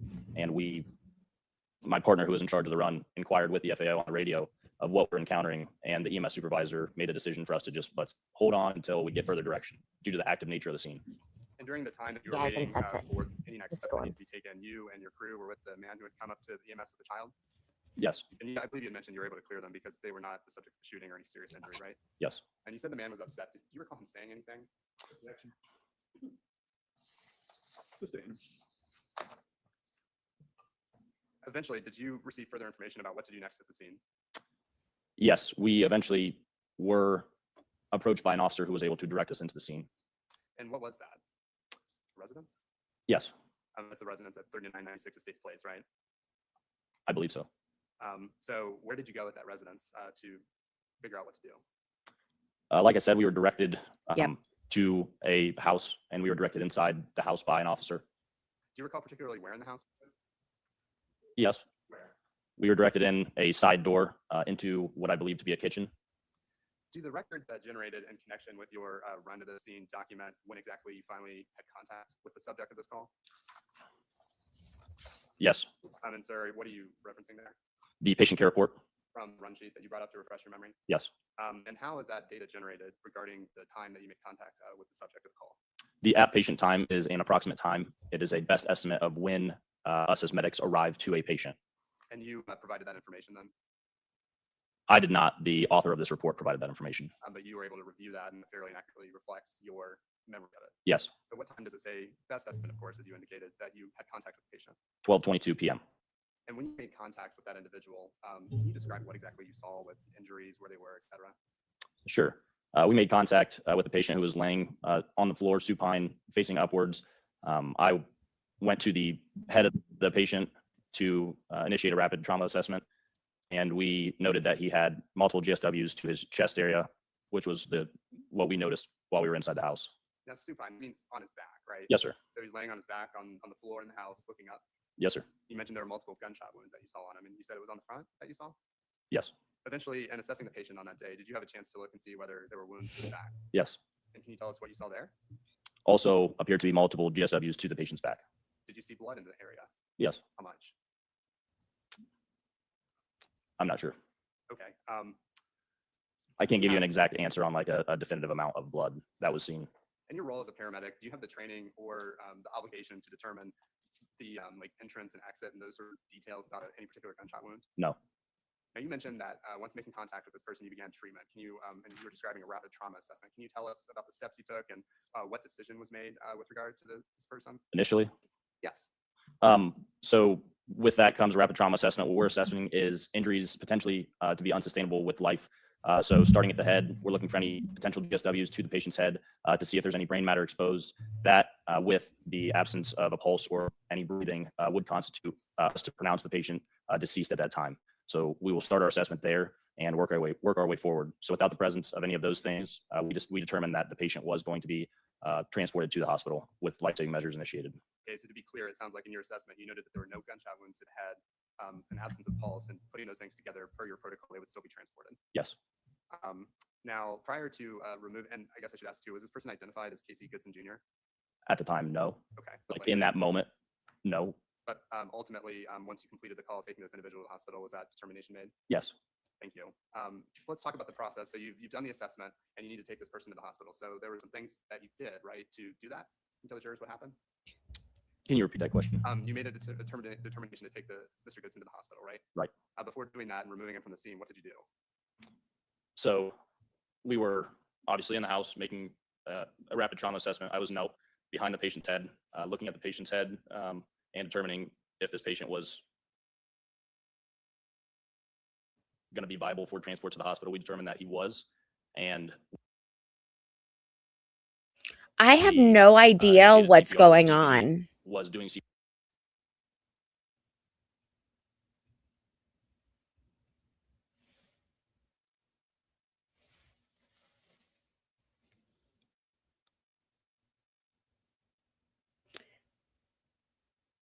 This has been a wild 24 hours.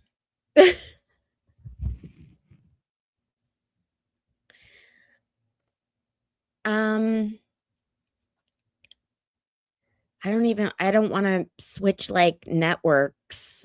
I don't think that's going to help.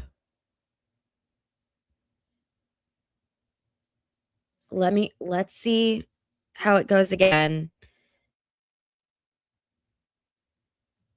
CPR as we entered. We reinitiated CPR and then we're able to get the patient onto a tarp, which is just something that we can use to carry the We're gonna patient out lower in case it's the unable to walk resolution. to our cot, and we placed the patient on the cot and then took it through the yard and placed it into the back of the ambulance. Okay, thank you. One moment, Your Honor. You bet. Thank you. I have even been getting rid of things in the background. May I approach? You may.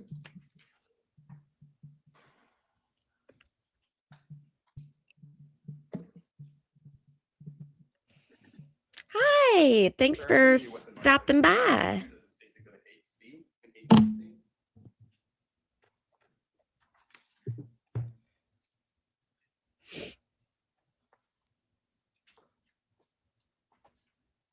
Oh my God, I have so much to tell you. Sir, did you have an opportunity to review those exhibits? Yes, Are they photographs? Yep. Do you recognize the scene depicted in those photographs? I do. What do you recognize that scene to be? The scene of the shooting. Okay, and do those pictures are you fairly and guys? accurately reflect what you saw that day as you tended to Mr. Goodson? Yes. So, Your Honor, may I publish? You may. Thank you.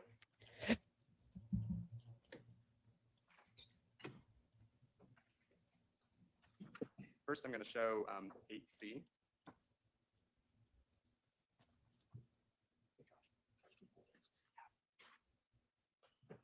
For those of you just joining, we are having some buffering issues.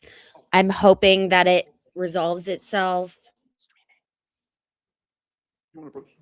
Did you hear that person just whisper streaming? But let's go ahead and move forward. Here, bud. Did you leave your work? Thank you. Yes, sir. Purple is the show us look a little brighter. Actually, I do want to say this before before the internet craps out, if that does happen. Thank you for coming here today. Please make sure to like and subscribe. On X, please make sure to give it a heart, comment, retweet, whatever your heart is telling you to do. And I do this Tuesday through Fridays at 3:45 p.m. Eastern. And while Tuesdays are usually a crap shoot, there seems always be something weird going on, kind of like Mondays in corporate world. Today has been a really weird Tuesday. So please don't let this scare you off. It's just been one of those days. Okay, let's get back into this. All right, let's try that. Skull cap and AirPod or earbud. Thank you. And briefly, let's have a look at Exhibit 8CC.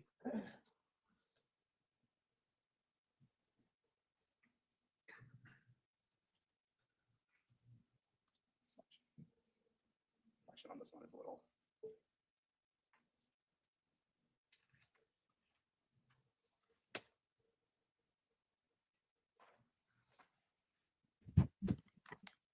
Okay, I think that's about the best we'll get the lighting. And then again, are you able to tell us where the skull cap and the earbuds are? Yes. His skull cap is right here, and then obviously an earbud right there. Thank you.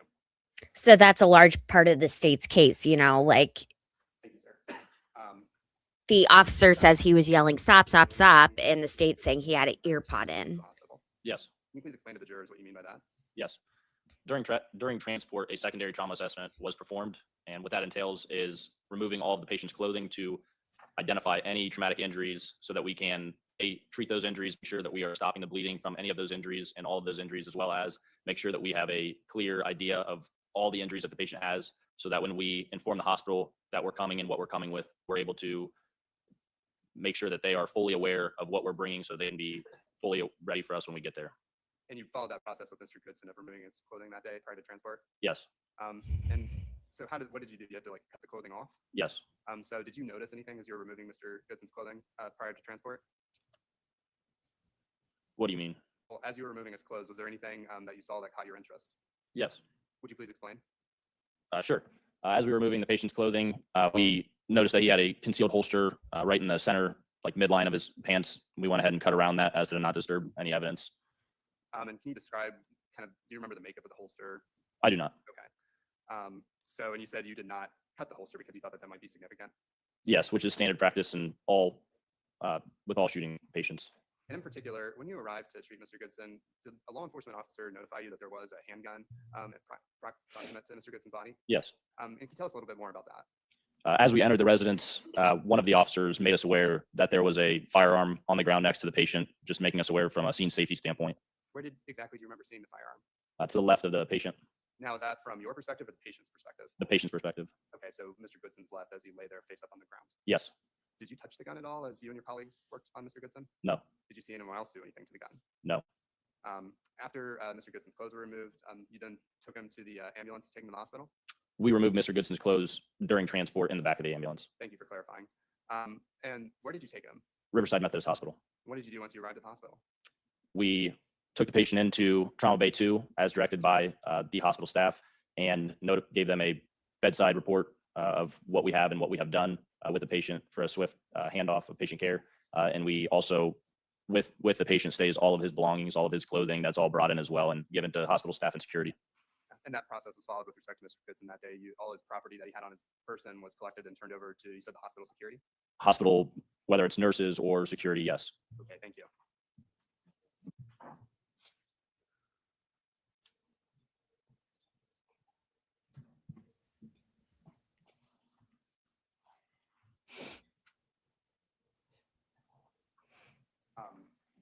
Sir, at any time that you had contact with Mr. Goodson, did you or your team of paramedics detect pulse? No. And when you made contact with Mr. Goodson, were his hands secured in any way by, by law enforcement? Are his He was handcuffed. hands secured behind his back? Thank you so much, sir. That's all I have. Any cross-examinations? Mr. Lightiger, how are you? Good. How are you, sir? Steve Moore, I'm one of Mr. Meade's lawyers. And you said that Mr. Goodson was handcuffed and you encountered him, right? Yes. But you weren't responsible for that, right? No. And I think you also said that right next to where Mr. Goodson's body was laying, there was a gun, right? Yes. And so that's not unusual for a person to be handcuffed when they're laying right next to a gun if their life is not known, right? Sure. Safe, isn't it? And matter of fact, when you were staged, before you went into the 3996 States Place, isn't it true that you put a bulletproof vest on? Yes. And that bulletproof vest would have identified you as a medic, right? Yes. It would have also given you protection if the scene wasn't safe, right? Yes. And you were notified that the scene was safe, but that precaution gave you a little extra comfort, right? Yes. And you were working that day with Mr. Kohler. He was your partner that day, right? Yes. I think that you guys were at lunch when the call came in. I don't recall. You got there quickly though, didn't you? Yes. Yeah, approach witness, Your Honor. You may. I can't believe we got 39,000 views during the Masters.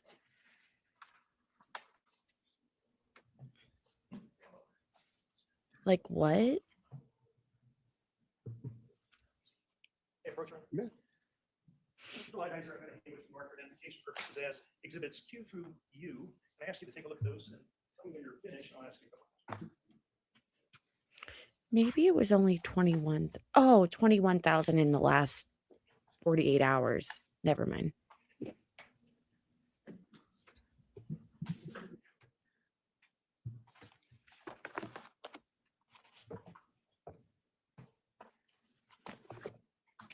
I'm finished.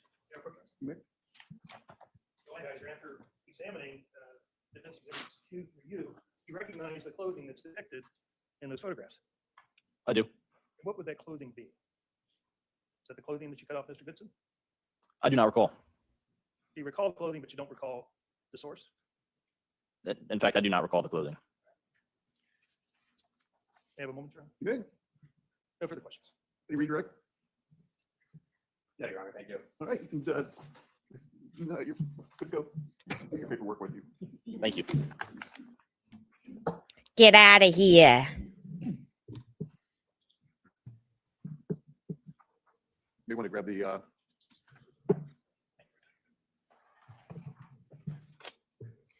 any further witnesses on behalf of the state? Yes, sir.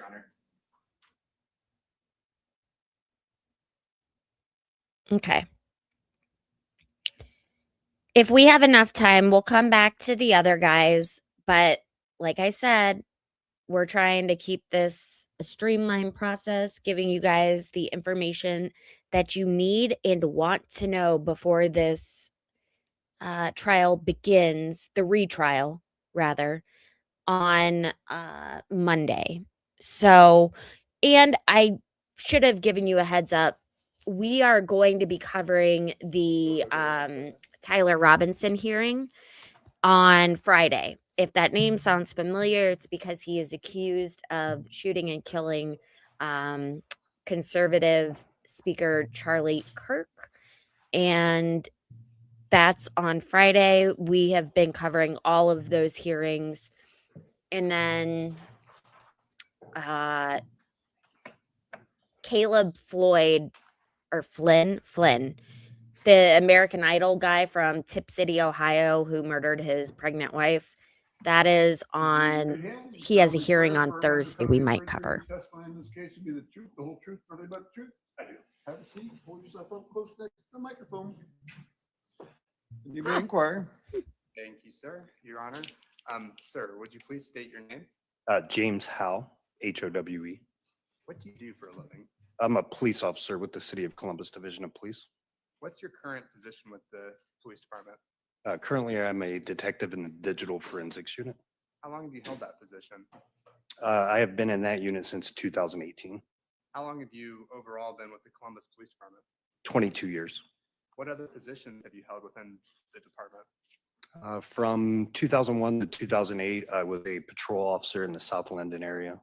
2008 to 2013, I worked in our felony assault unit. And then 2013 to 2018, I worked in our homicide unit. And in your current detective role, what are your duties? I do mobile device exams, historical cell site analysis, computer forensic exams, historical cell site analysis. And could you please tell us your law enforcement experience and education, particularly emphasizing the education and experience that allows you to do this digital forensics work? In general, I went to the Columbus Police Basic Recruit Academy. That was almost 7 months that we were there. I've taken various training courses from private companies and from federal agencies, the FBI, the Secret Service, ATF. I've studied pretty extensively at the National Computer Forensic Institute in Hoover, Alabama, and that's where I have most of my training from. And what types of crimes have you investigated in your career? Everything from misdemeanors to aggravated murders. Would you please tell the jury about your digital awful. forensic search and seizure experience? I have currently conducted 1,641 exams on mobile devices, 50 computer exams, and 159 DVR exams. Do you have any industry certifications related to digital forensics? Yes, I hold several certifications. We know Detective Howe for a long time. We're fine with his expertise. The prosecution doesn't. Approach. Okay. We're currently in the chat talking about how some evil person took one of my channel members' generator. Like, that's awful. Thank you, sir. Thank you, Your Honor. May I continue? Do you teach or lecture on digital forensic examinations? Yes. And what processes and tools do you use to investigate digital evidence? For mobile devices, we use Celebrite Physical Analyzer, Celebrite's Premium, and Magnet Axiom. And can you just explain what exactly these tools are, how they work, and allow you to look at the data that's on a particular mobile device? Yes. So we'll research the device.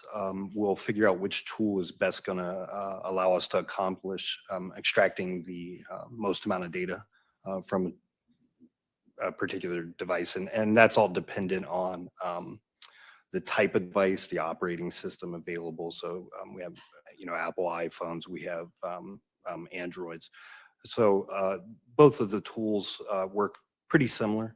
Once we extract the data from the device, we'll then put them in these analysis tools and we'll be able to generate a report for the detectives, prosecutors, defense attorneys. So basically, it sounds like you're plugging into the device to some sort of machine that reads the phone, and then you use these applications that you're describing, Cellbrite, Magnium, etc. Yes. Thank you. And have you been recognized as an expert when testifying about these matters? Yes, I have. Thank you. If you bear with me one moment. Yeah, I figured if someone's gonna steal a generator, they're not stealing it because they need it. They're stealing it for metal or for meth. Sorry. I do live in Ohio.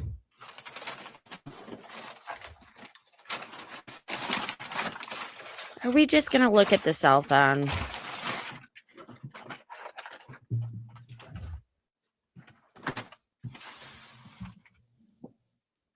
May I approach, Your Honor? Yeah.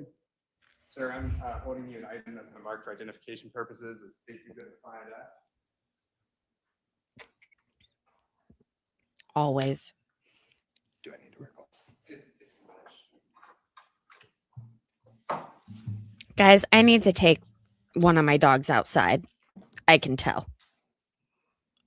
Be right back. Oh, shit. Do you recognize the item? Yes. And were you asked to analyze this item in connection Well, with this incident? involving, Meth gives you like the- superhuman Michael strength. Jason Meade? Yes, I was. And that's in relation to an incident that occurred on December 4th, 2020 at 3996 Estate Place. Sorry. Incident at 3996 Estates Place in Columbus, Franklin County, Ohio. Yes. And in particular, what was the thing that I was showing you? That is the Apple iPhone that I examined. Was that Casey Goodson's Apple iPhone? Yes, it was. Thank you. Did you prepare a report to document your findings with respect to your examination of that phone? Yes. Did you bring a copy of it with you to aid your testimony this afternoon? Yes, I did. Would it help your testimony to reference that as you're describing your findings with respect to the phone? Yes. And in connection with your investigation into the phone, were supplements of your investigation added during the pendency of this matter? Yes. Can you explain why you supplemented your investigation and analysis of the phone? I was asked to dig a little deeper in a few areas and add some timeframes. What were those areas that you were asked to look into further? Specifically Bluetooth connections with AirPods. Thank you. And then any sort of application data? Were you asked to look at a particular application? I was asked to look for some subway application data and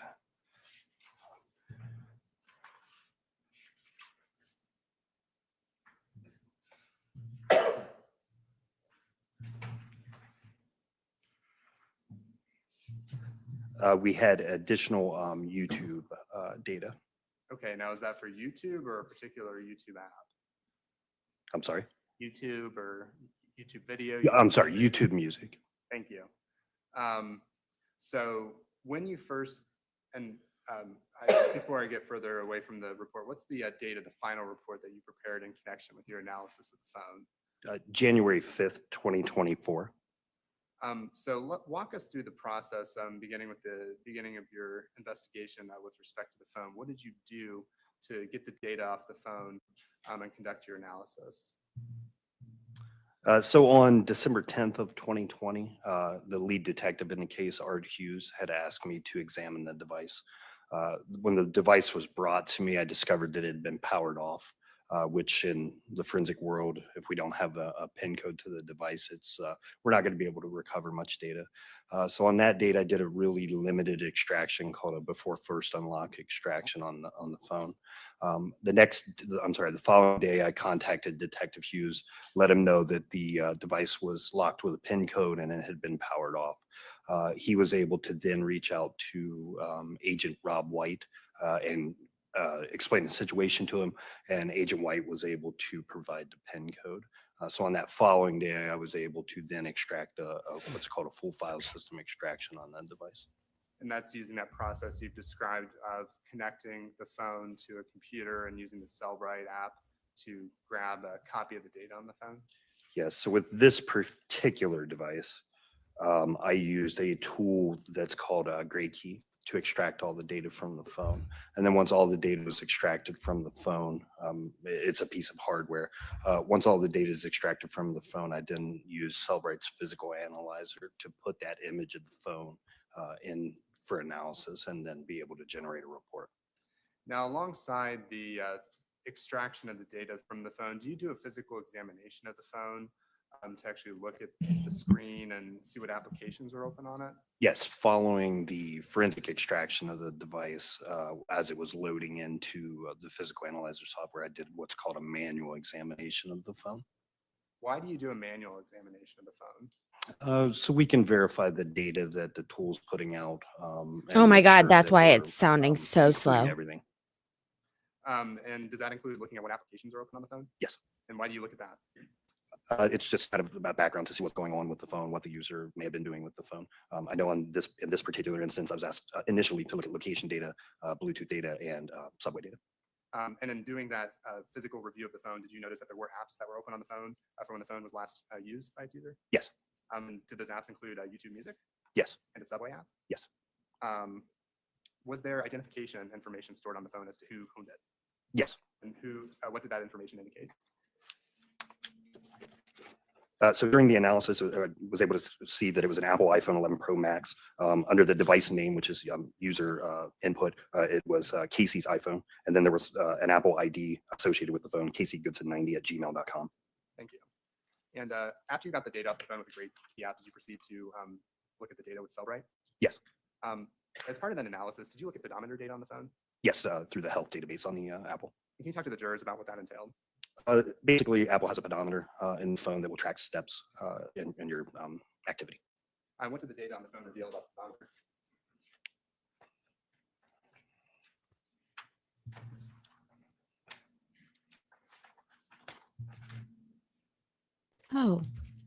Oh, I'm not.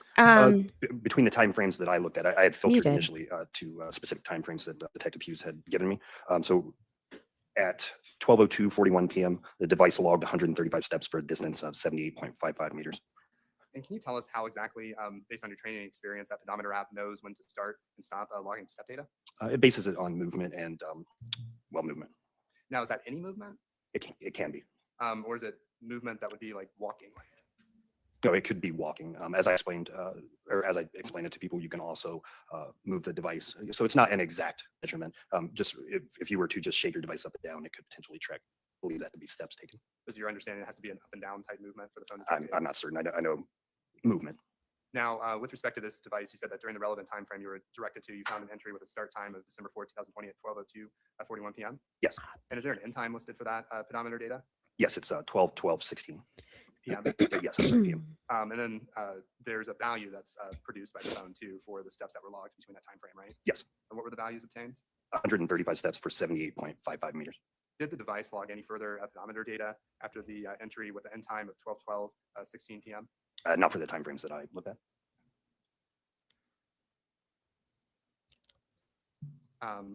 And you were also asked to look into Bluetooth, correct? Yes. Can you tell the jurors what Bluetooth is? In this particular instance, it's how you connect wirelessly to like a headset to your phone. Were you able to locate data about Bluetooth devices on this device? Yes. Did you look at the time frame of December 4th, 2020 to see whether there was any active Bluetooth data on the device? Yes. Can you tell the jurors what you found? I filtered the data to the time of December 4th, 2020 between the hours of 11:30 a.m. and 1 p.m. I was able to find an entry for, I believe it's Nays AirPods.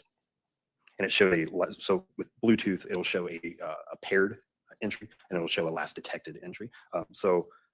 On December 4th, 2020 at 12:23:38 p.m., it showed that Nays AirPods were detected at that time. I also found an entry that showed that those same AirPods had been.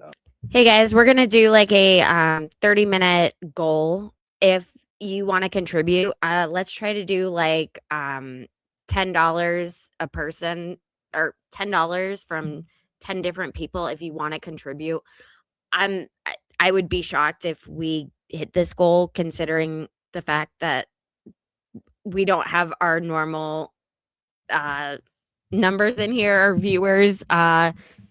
But we're gonna try. I didn't realize with all the canceled things on StreamYard earlier that I didn't have anything going like at all. So thank you guys. If you can't, no problem. Please just make sure to heart this on YouTube, retweet it, or subscribe and give it a like on I meant X, but YouTube. You can do that if you are watching on your phone by double tapping the screen. Thanks. Paired. Okay. So can you tell the jurors what this data Let me get it paired means? pulled up here. Paired just means it was connected to the device Okay, at some given time. at some point. Now, is there a last seen timestamp Last detected. that's detected? What is the significance of that data that's stored by the phone? It appears that's the last time that particular headset was detected by the device. Okay, and what was the time entry for the last seen or last detected for Nay's AirPods? That's December 4th, 2020, 12:23:38 p.m. Now, was there also an entry as to whether the AirPods were set up to be connected if there's in-ear detection? Yes. Can you tell us about that? Yes. So I went into that particular property list where that data is stored because it didn't parse out and just show it right in front of you to where you could see it in the software. So I dug into that and I was able to locate a in-ear detection and it equaled true, which in this case means it was activated. So if in-ears detection is activated between the phone and AirPods, what is the significance of that? It's a default setting by Apple that a user could potentially change. With AirPods, when you place them in your ear, that will then create that connection. If they're paired, it'll create that connection, and then you're able to listen to sound through the AirPods. Now, does that setting also affect if the ear? Why did it cause do something to that? happen if the AirPods are removed from ears? Yes, it'll detect if the AirPods are removed, and then that could potentially pause whatever sound you're listening to. Could it also potentially result in a disconnection? It can, yes. Okay. So now, did the device keep a running log of the last connection time There we it go. had with the AirPods, or does it just show the most recent one? From everything I could see, based on looking at this one and all the other Bluetooth connections that the phone had, it was just the last time that was detected. So it doesn't keep a running log of every time the AirPods are connected, disconnected, etc. It only shows the most recent. Not that I found in either piece of software. Thank you. And are you referencing another piece of software you used to analyze the device? The Axiom software. Thank you. Now, I understand that you had mentioned earlier in your testimony that you were asked to look into a history of YouTube on that device, correct? Yes. So in connection with that, was there an investigation into the Google account associated with Casey Goodson 90@gmail.com? Yes, Detective Hughes provided me with information that Google had given him by a search warrant, and then I was specifically asked to look at YouTube. Okay.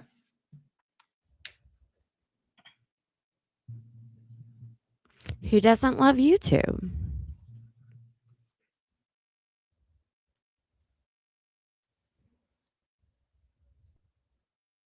What was the objection? Oh.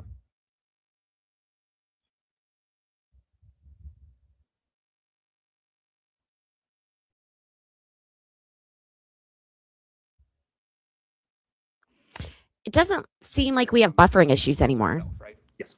So I understand that you were asked to see look into the activity of YouTube Music on the phone. Yes. And I want to focus in on the time frame about 12 p.m. to the end of the Google Music data on the phone. And can you tell us about what you found about the use of YouTube Music during that time frame? There was YouTube Music playing at various times throughout that time frame. And were you able to make a determination as to whether that was playing continuously between 12 p.m. and approximately 12:20 p.m.?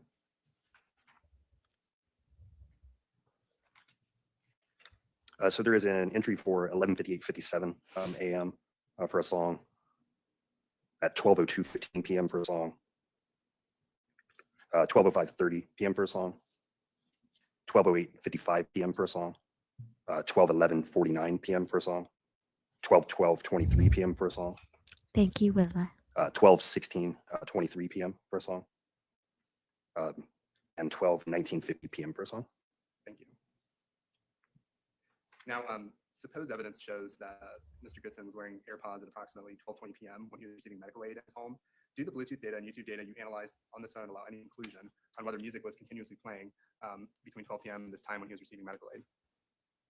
If the AirPods were in the ear, and it had the auto detection on. The Google data, along with the data I was Thank able to you, pull off Puff. of the phone, would support that. Yes. Go, go, go, go.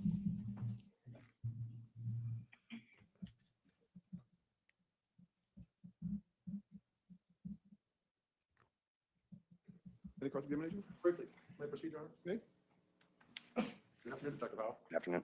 1,641 devices. We've talked about a few of those, haven't we? We have. He's such a good I'll lawyer. leave off where the prosecutor, I'll start where the prosecutor left off. And again, we know each other. My name is Mark Collins. You know my partner, Ms. Stevens. Mr. Nolder, we represent Jason Meade. Yes. I'll start where the prosecutor left off. You said a key phrase there, if the auto detector had been turned on, correct? Yes. So if it had not been turned on, then it would be a different situation, correct? It could potentially still be playing, but not, it shouldn't be playing through the ear. And nothing that you can tell the ladies and gentlemen of the jury here today, you can determine whether or not the volume on those AirPods were at the lowest level, correct? Correct. It could have been at the minimum level, correct? Yes. It could have been at the highest level, correct? Yes. So none of your reports or anything like that, you can tell in any way, shape, or form with any certainty where that level was, correct? No, that's not something that I've seen the device track that we're able to pull. And may I have a moment, Your Honor? Always good to see you, Detective. Thank you. May I read your act? Don't bite me. That's all I got. All right. You want to throw that? The charge in this case is murder. You take, but everything else will stay. There were 2 murder charges, but they dropped it to 1 last week in lieu of Officer Meade claiming self-defense.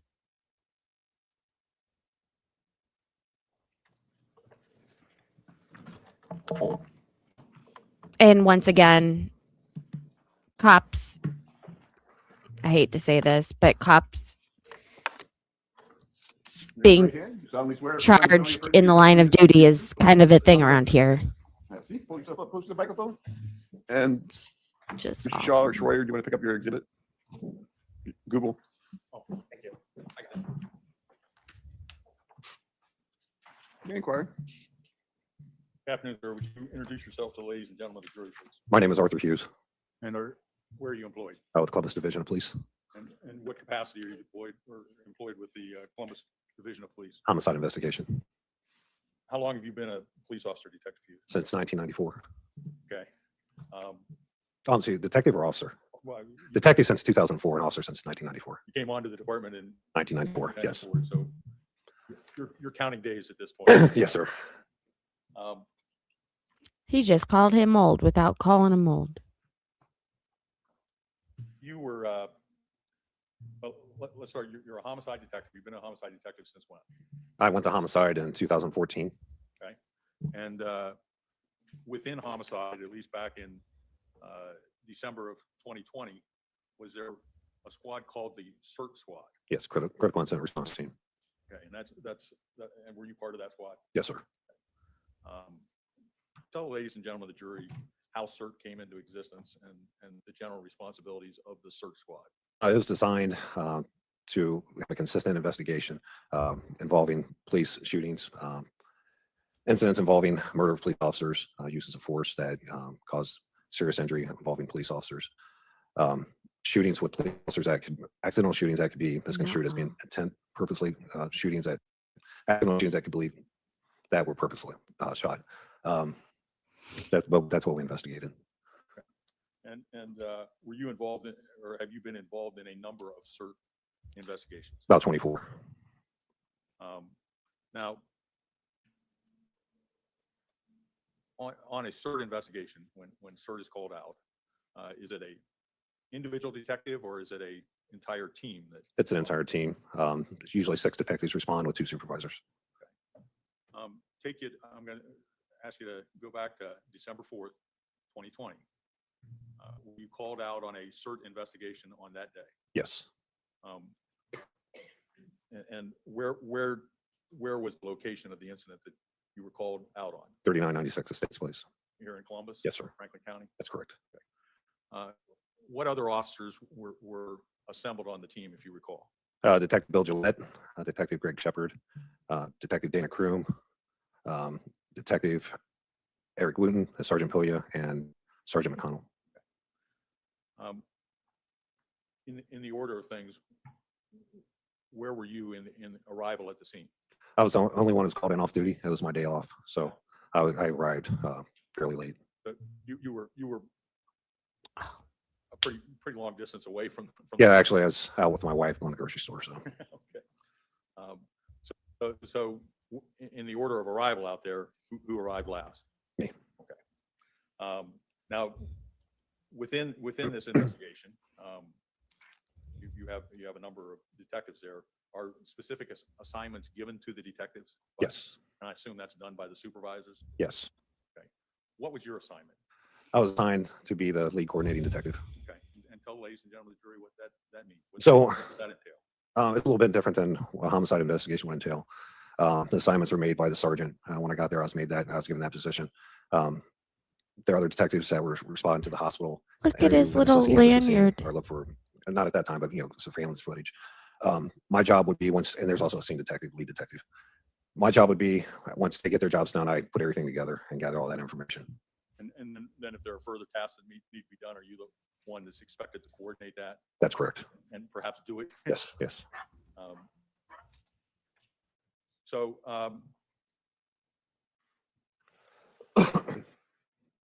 and in coordinating the investigation, that includes you're reviewing the information that's gathered. Yes, as I get it, yes. You're making decisions as to are there things that need to have laboratory analysis and Yeah, in this case, if there's, guns collected, ensure that their, operability is performed. Okay. Do you oversee or at least ultimately receive cruiser videos and body cam videos? Yeah, that's the collection of that is done by one of the supervisors. But ultimately, it ends up in my hands. Okay. And at that time, Columbus police officers, their cruisers had videos That's correct. on them, and at least the uniformed officers wore body cams. Is that Yes, correct? yes, And perhaps when you arrived at the scene, there were still uniformed officers on the scene then. yes, it was. And in your review of the matter, you determined that there were a number of officers that had come to the scene. Is that Yes, sir. correct? There are quite a few, So you spent a lot of time in the film room Reviewing, watching videos, Yeah. correct? among other things. Yeah. Okay. Did you also coordinate a search for non-police videos? Yes. Okay. And tell us what that entailed. I initially signed on to a Ring app, and that Ring would send out alert when that would sign on, has a Ring camera or has that app, and it's an alert requesting video. By that point, it would have been the following week, Monday. Was also joined by the FBI on the investigation, and we would canvass the area looking for additional video, and also up on Ferris, looking for video on Ferris Avenue. And you mentioned that you were joined by the FBI, like by the following, I guess the 4th was a Friday, by Monday or Tuesday of the next week. Yeah, as it played out over the weekend, the FBI ended up being involved. Okay. And was that unusual in your experience? Yes, yes, it was. Was it welcomed by you? Oh, they were great. Yeah, they helped with a lot of workload. Okay. Because while you're doing all this, you're still expected to carry a caseload as a Yeah, still homicide detective. Is that yeah, still correct? conducting my investigations on top. Yes, And I'm sure you, still conducting my investigations on top of this. Oh, incident. that's what I just said in the chat. in addition to this incident, you had other active investigations that you were working on. That's correct. So the opportunity to have extra pairs of hands and eyes and so forth. It's welcome. Okay. So from Monday on, that would be Monday the 7th, I think. Yeah, that'd be the 7th. The FBI was involved, and they had assigned agents to coordinate. That's with correct. you. Is that Yes. right? We were talking about searching for other videos. Were you able to locate any ring videos? Those are I'm assuming Ring is Yes. the doorbell or the door. Yeah, we weren't able to obtain any. There were none in the area. No.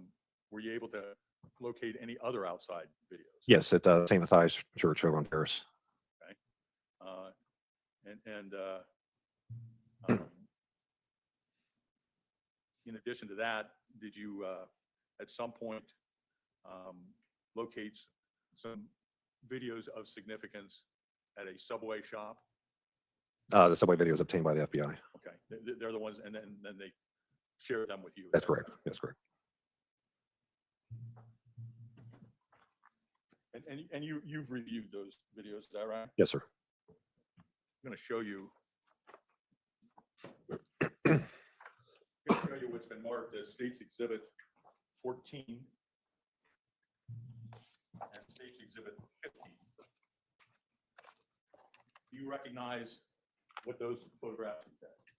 There are surveillance images of the subway right there in the area of Carl and Morse Road. Okay. And were those taken off of the videos that were obtained from that location? That's correct. I publish, Your Honor. You may. I'm gonna first put up State's Exhibit 14.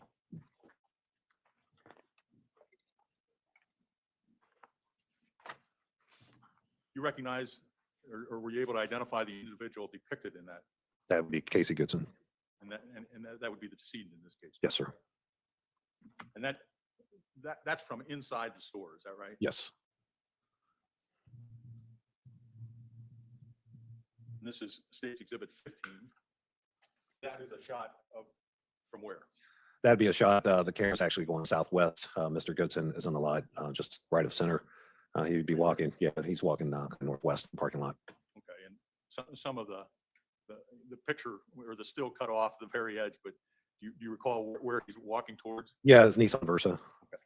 And this video or this still came off of a video that actually came from, I believe it's Saraga International Market, which is a grocery store out there in the same Yes, strip. that's also obtained by the FBI as well. You have to remember this was right after the George Floyd like protests, and we had that a lot in Columbus. So That's not FBI was brought No, in it's like It's a day off. immediately. That you learned that from your technician that downloaded it. They're the ones that you had to make the corrections. Excuse me. I want to show you also what's been marked as State's Exhibit 14B and ask you if you recognize what that is. That's going to be the subway receipt. Okay, for the 3 subs. purchase that was made that day. The 3 sandwiches, yes, sir. And it's on 2 pages because it's belongs. Yes. Right. Yeah. Yeah. Publish, Your Honor. You may.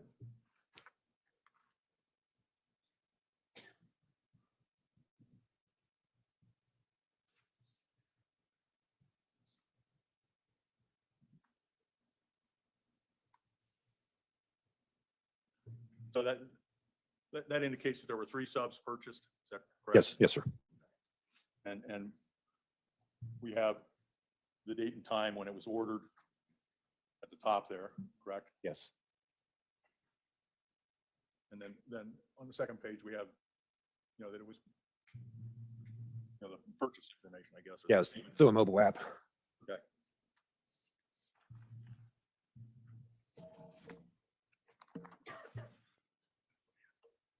Now, the video from St. Matthias, can you explain how the cameras are positioned or, at St. Matthias for the videos that Yeah, you subway. Yeah, St. Matthias is positioned on the north side of Ferris. It is just east of Carl Road. You got one camera faces towards the intersection, kind of a southwest direction, and the other one is facing southeast towards Ferris. Okay. So one camera captures the intersection of Ferris and Carl, is that correct? Yes, And the other captures the intersection Ferris and Estates. of Ferris and Estates. I'll play for you State's Exhibit 13B, ask you if you recognize, and this is just a little clip, ask you if you recognize what's depicted in that.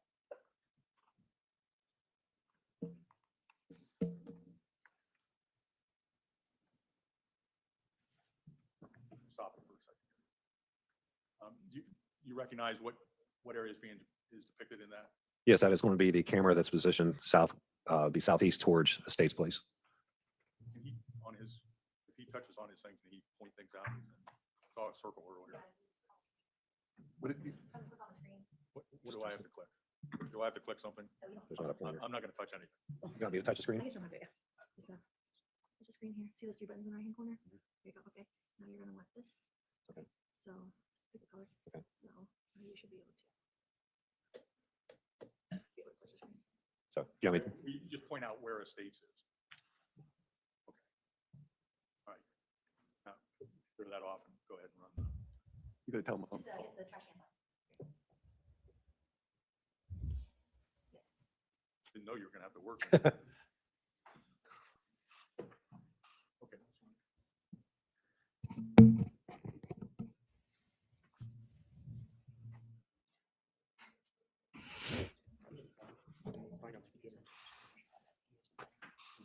6:14 p.m.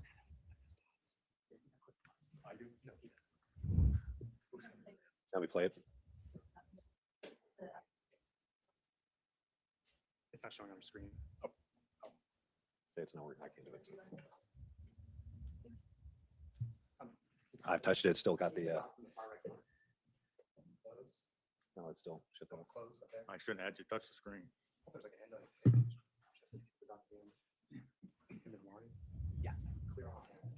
There you go.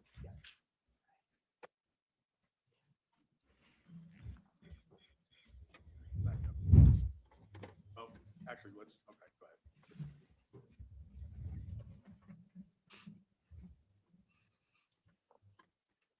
Stop it for a moment. Circle wasn't it? Sure.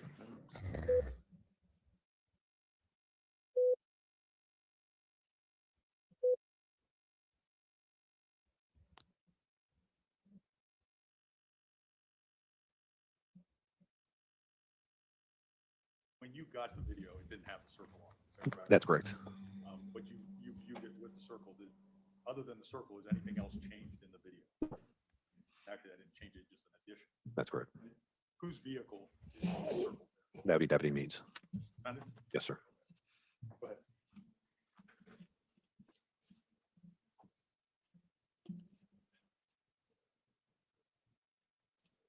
Stop it one more time. Let it run a little further. Stop. There's a truck there at the intersection. You know whose truck that is? That'd be Officer Rosser.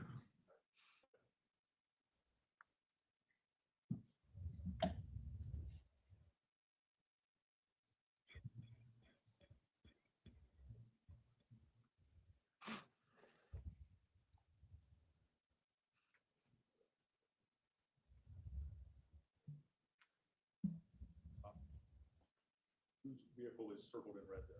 That'd be Mr. Goodson and his Nissan Versa.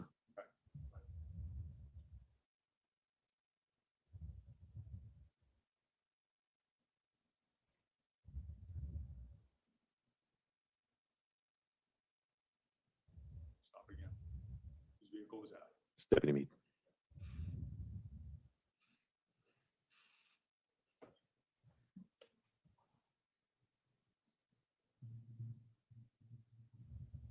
Stop it again. Whose vehicle is that? Officer Rosser.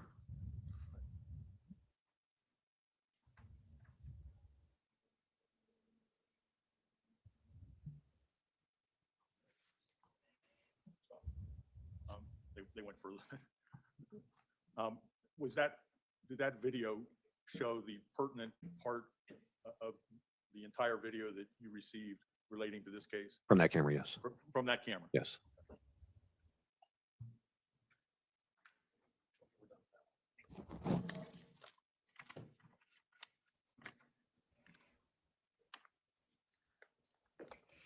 Didn't I? I think I did address this. Yes, it was, Willa. Sorry. State's Exhibit 13A. You out there, but don't start it yet.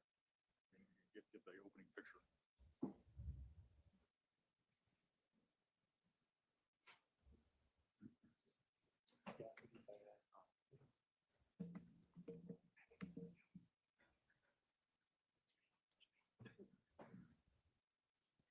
Maybe go a second in or something so we can see what their stop. This is the other camera view, That's correct. and what we're looking at is what intersection? That's going to be Ferris and Carl Road. And whose vehicle is circled in blue there? That'd be Deputy Meade's. There's a red circle coming in. I don't know whether you can see this. Do you know whose vehicle that is? That'd be Mr. Goodson's. Okay, go ahead.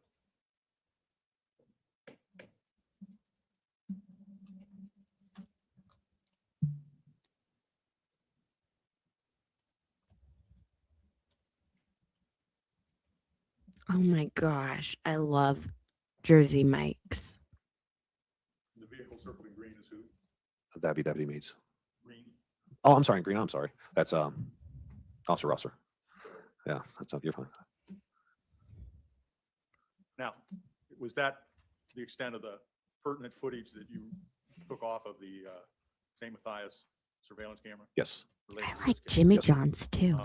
And other than the circles, did that accurately depict the original video that you obtained from St. Matthias? Yes. And placing the circles on the around the vehicles, did that change the flow of or movement of the vehicles at all from what you observed in the original? Yeah, it didn't appear to affect it at all.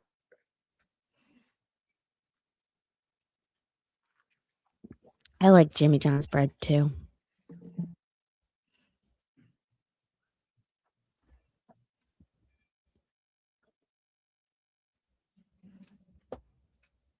Sorry, the cat was jumping off of this table. I guess the original is further back. That's zoomed in a bit. Is that correct? Yeah, it's a little bit closer than the original. Yeah.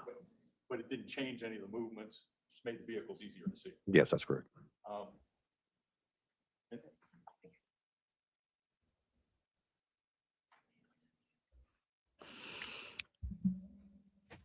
I like Philly cheesesteaks from another place. Deputy Meade's vehicle was which color circle, if you remember? The green one, blue. I can't remember which one it was. I don't. It was the first one in line of traffic, and it was the first one to come back. So the second vehicle he came in contact was Rosser. Okay. Circle color, I can't. Okay.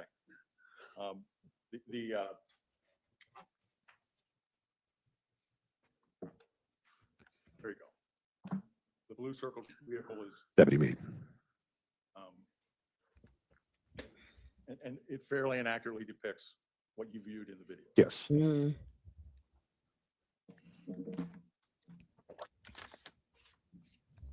How much longer is this? I think my Wi-Fi is going to go out tonight.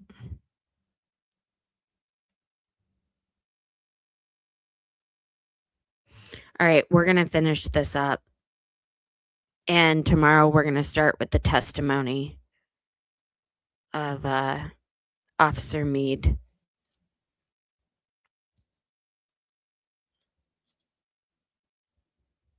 I believe that's, if we don't start with him, he's like the second person we In the start. course of the investigation, you collected some AirPods, is that correct? Yes. Tell us how they got to you. I was contacted by Mitch Seckman.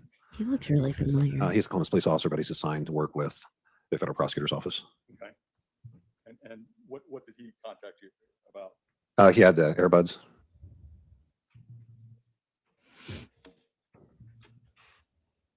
And once you received them, what did you do with them? I turned it into the property room.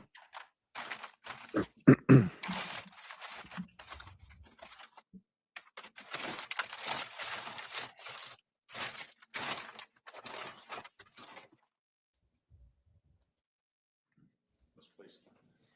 It's Exhibit 7. Believe I found it. Oh,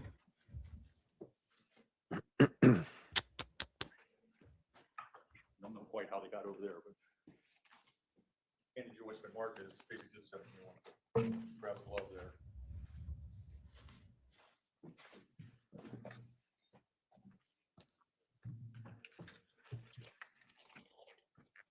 oh. Just so you guys know, the guy, the American Idol guy accused of killing his Yeah, wife, he asked for a 4-day continuance due to a late receipt of an expert report. You recognize that item? Yes, What is that? that's the earbuds. Okay, and did they come to you packaged that way? Yes, they did. Not in the envelope, but. Yeah, like this. Yes. I need to Right. fix that in my Also, I wanna calendar. Show you what's been marked.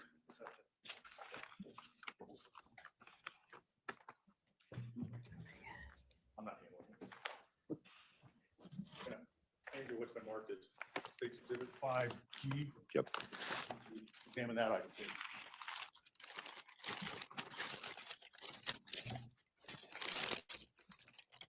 It's Uncle Mike's gun holster. Okay, why don't you pull that up? And have you seen that before? Yes. And where have you seen that before? In the property room and in photographs. Is that the holster that was taken off of Mr. Goodson? Yes, sir. And hold it up there and explain to ladies and gentlemen how it functions. It's fairly simple. It has a clip. Go over either your pants, gun belt, or pocket. Obviously, your gun will go in there. It's a small pouch. No retention at all. It just sits in the pocket. So Okay.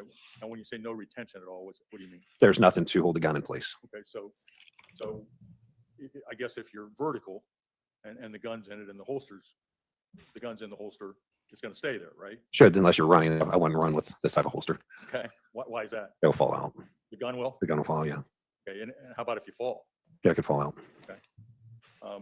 That is, from your experience with holsters, is that a very expensive holster? 10, 15 bucks. Okay, and the material that it's made out of, is it It's like a like- hard leather? Or? No, it's nylon. Okay, so it's very flexible. Yes. All right.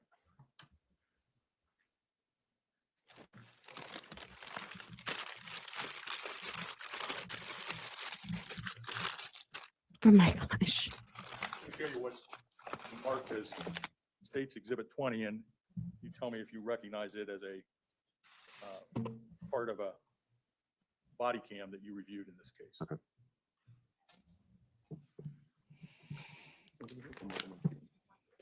He's plugging it in here. Oh. Oh, I'm sorry. He's got to give you the sign.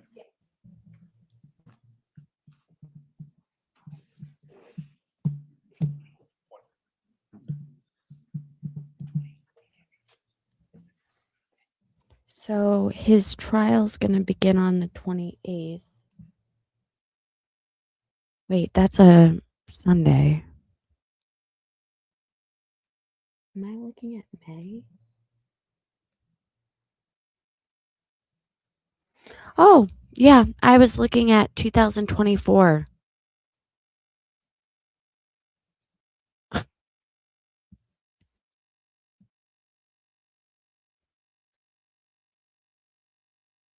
Okay.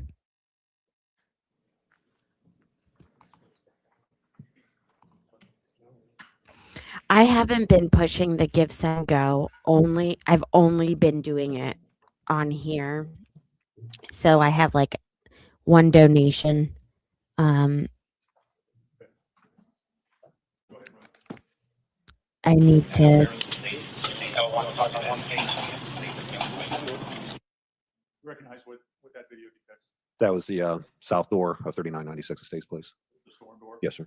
Showing it closing from a 90-degree to a closed position? Yes. In the way that it functioned? Yes.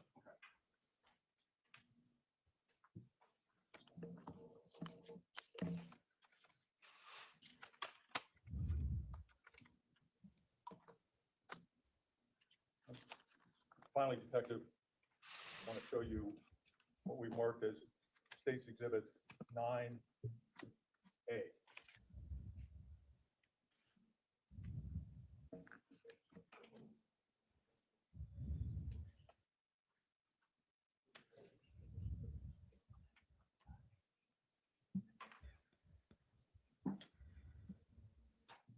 Hey guys, before this is over, please make sure to hit the thumbs up and heart this. And He came out the street, gun in his hand, goes to the side, going in with it. You guys were pulling out. Yeah, Billy asked for a scoop. I was wondering if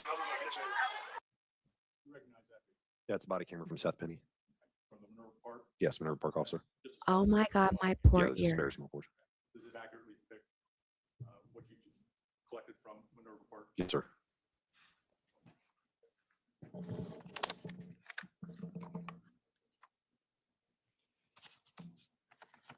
Okay, I just did something with the audio. We marked as 9B. Objection, let me approach. Okay. Holy shnikes.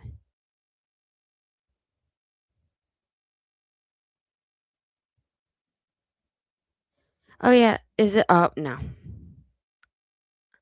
We're gonna see Mr. Collins on this, talking to someone on the stand. Complete case file, correct?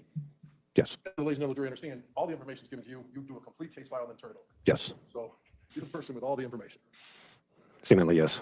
And so Officer Rosser was interviewed on the scene, correct? Yes. Officer, or Deputy Barnhart, correct? Yes. Deputy Yurkowitz, correct? Yes. Those are all people that were involved somehow at the scene that day with this incident. That's correct.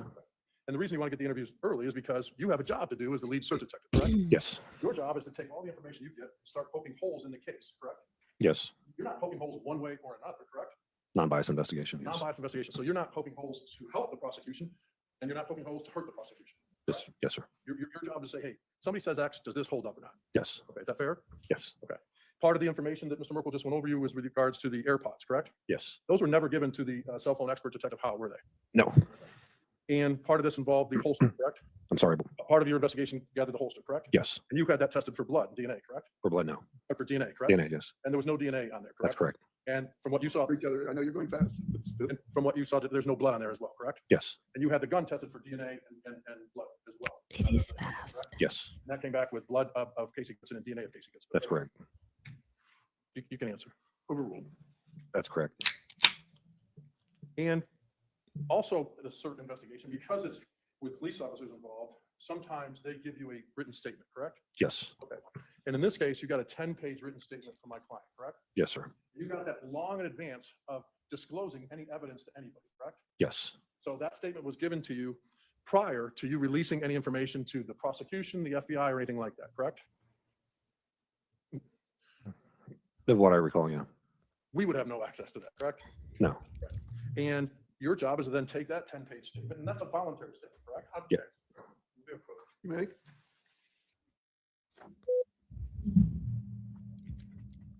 Now everyone and their sister has to go up there and whisper. May I proceed, Your Honor? You may. Thank you. Detective, where we left off was, that was a voluntary statement given my client, correct? Yes. And you then take that statement and you put it up against witness statements, witness statements, correct? Yes. You compare it to physical evidence, correct? Yes. You compare it to everything that there is involved in the case, correct? Yes, sir. You're trying to see if it holds up or not, right? Yes. You compared it to the video that was played up there, correct? Yes. And you compared it to Ooh, different body cameras that you listened to and watched, correct? Yes. Same with cruiser cameras, right? Yes. So you're the person that has the luxury of having this, and this, and you're comparing and see what contrasts and what works and what doesn't, right? Yes. Now, Detective Mouse was the lead scene detective, correct? That's correct. On December 4th, 2020. Yes. And he's in charge of CSSU and things of that information. Yes. And Yes. he was the homicide at that point in time in that division, correct? Yes, he was. And he's experienced at that, correct? Yes.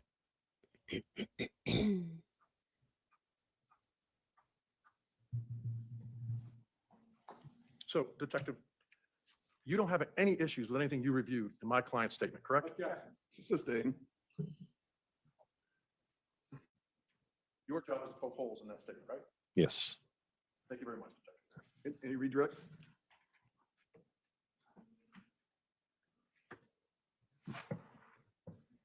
Nah. No, you're All right, step down. Cool. Okay, guys. It's honestly not even been 3 hours, but we got off to a really rough start and kind of followed us throughout the stream.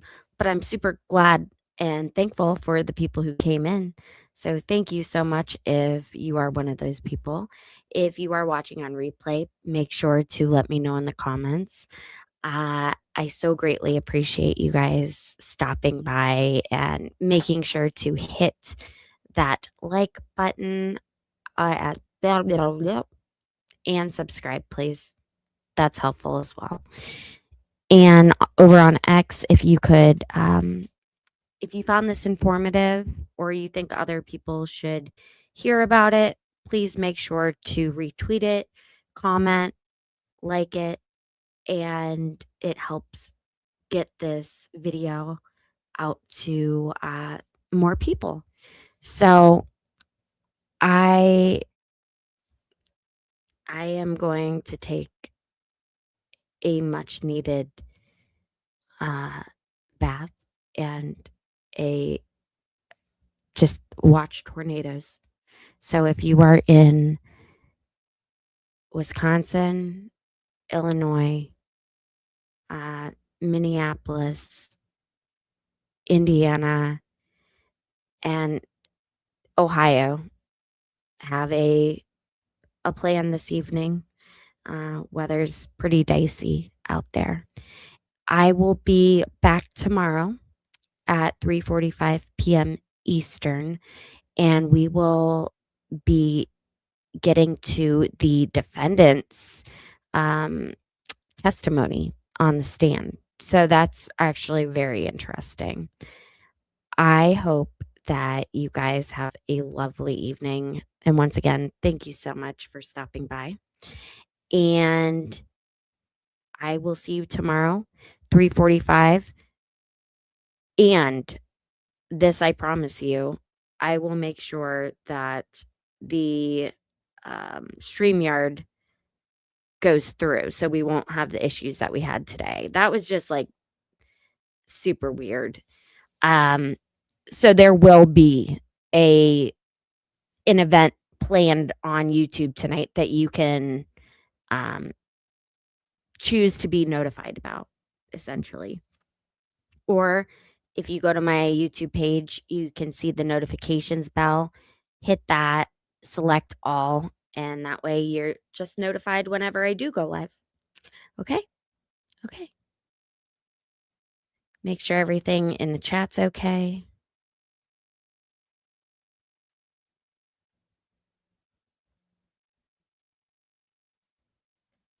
Well, I had a very big day reporting someone to the FBI.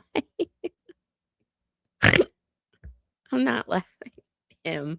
I just he's makes me laugh. Okay, guys. Well, White Buffalo, please don't get arrested in the next 24 hours. I'm worried about this guy that stole your generator for meth. And that's it. That's it for now. Sorry that we didn't come back with as much oomph as Sunday, but sometimes the internet just it doesn't play fair. Okay, guys. I'll see you guys tomorrow. Okay.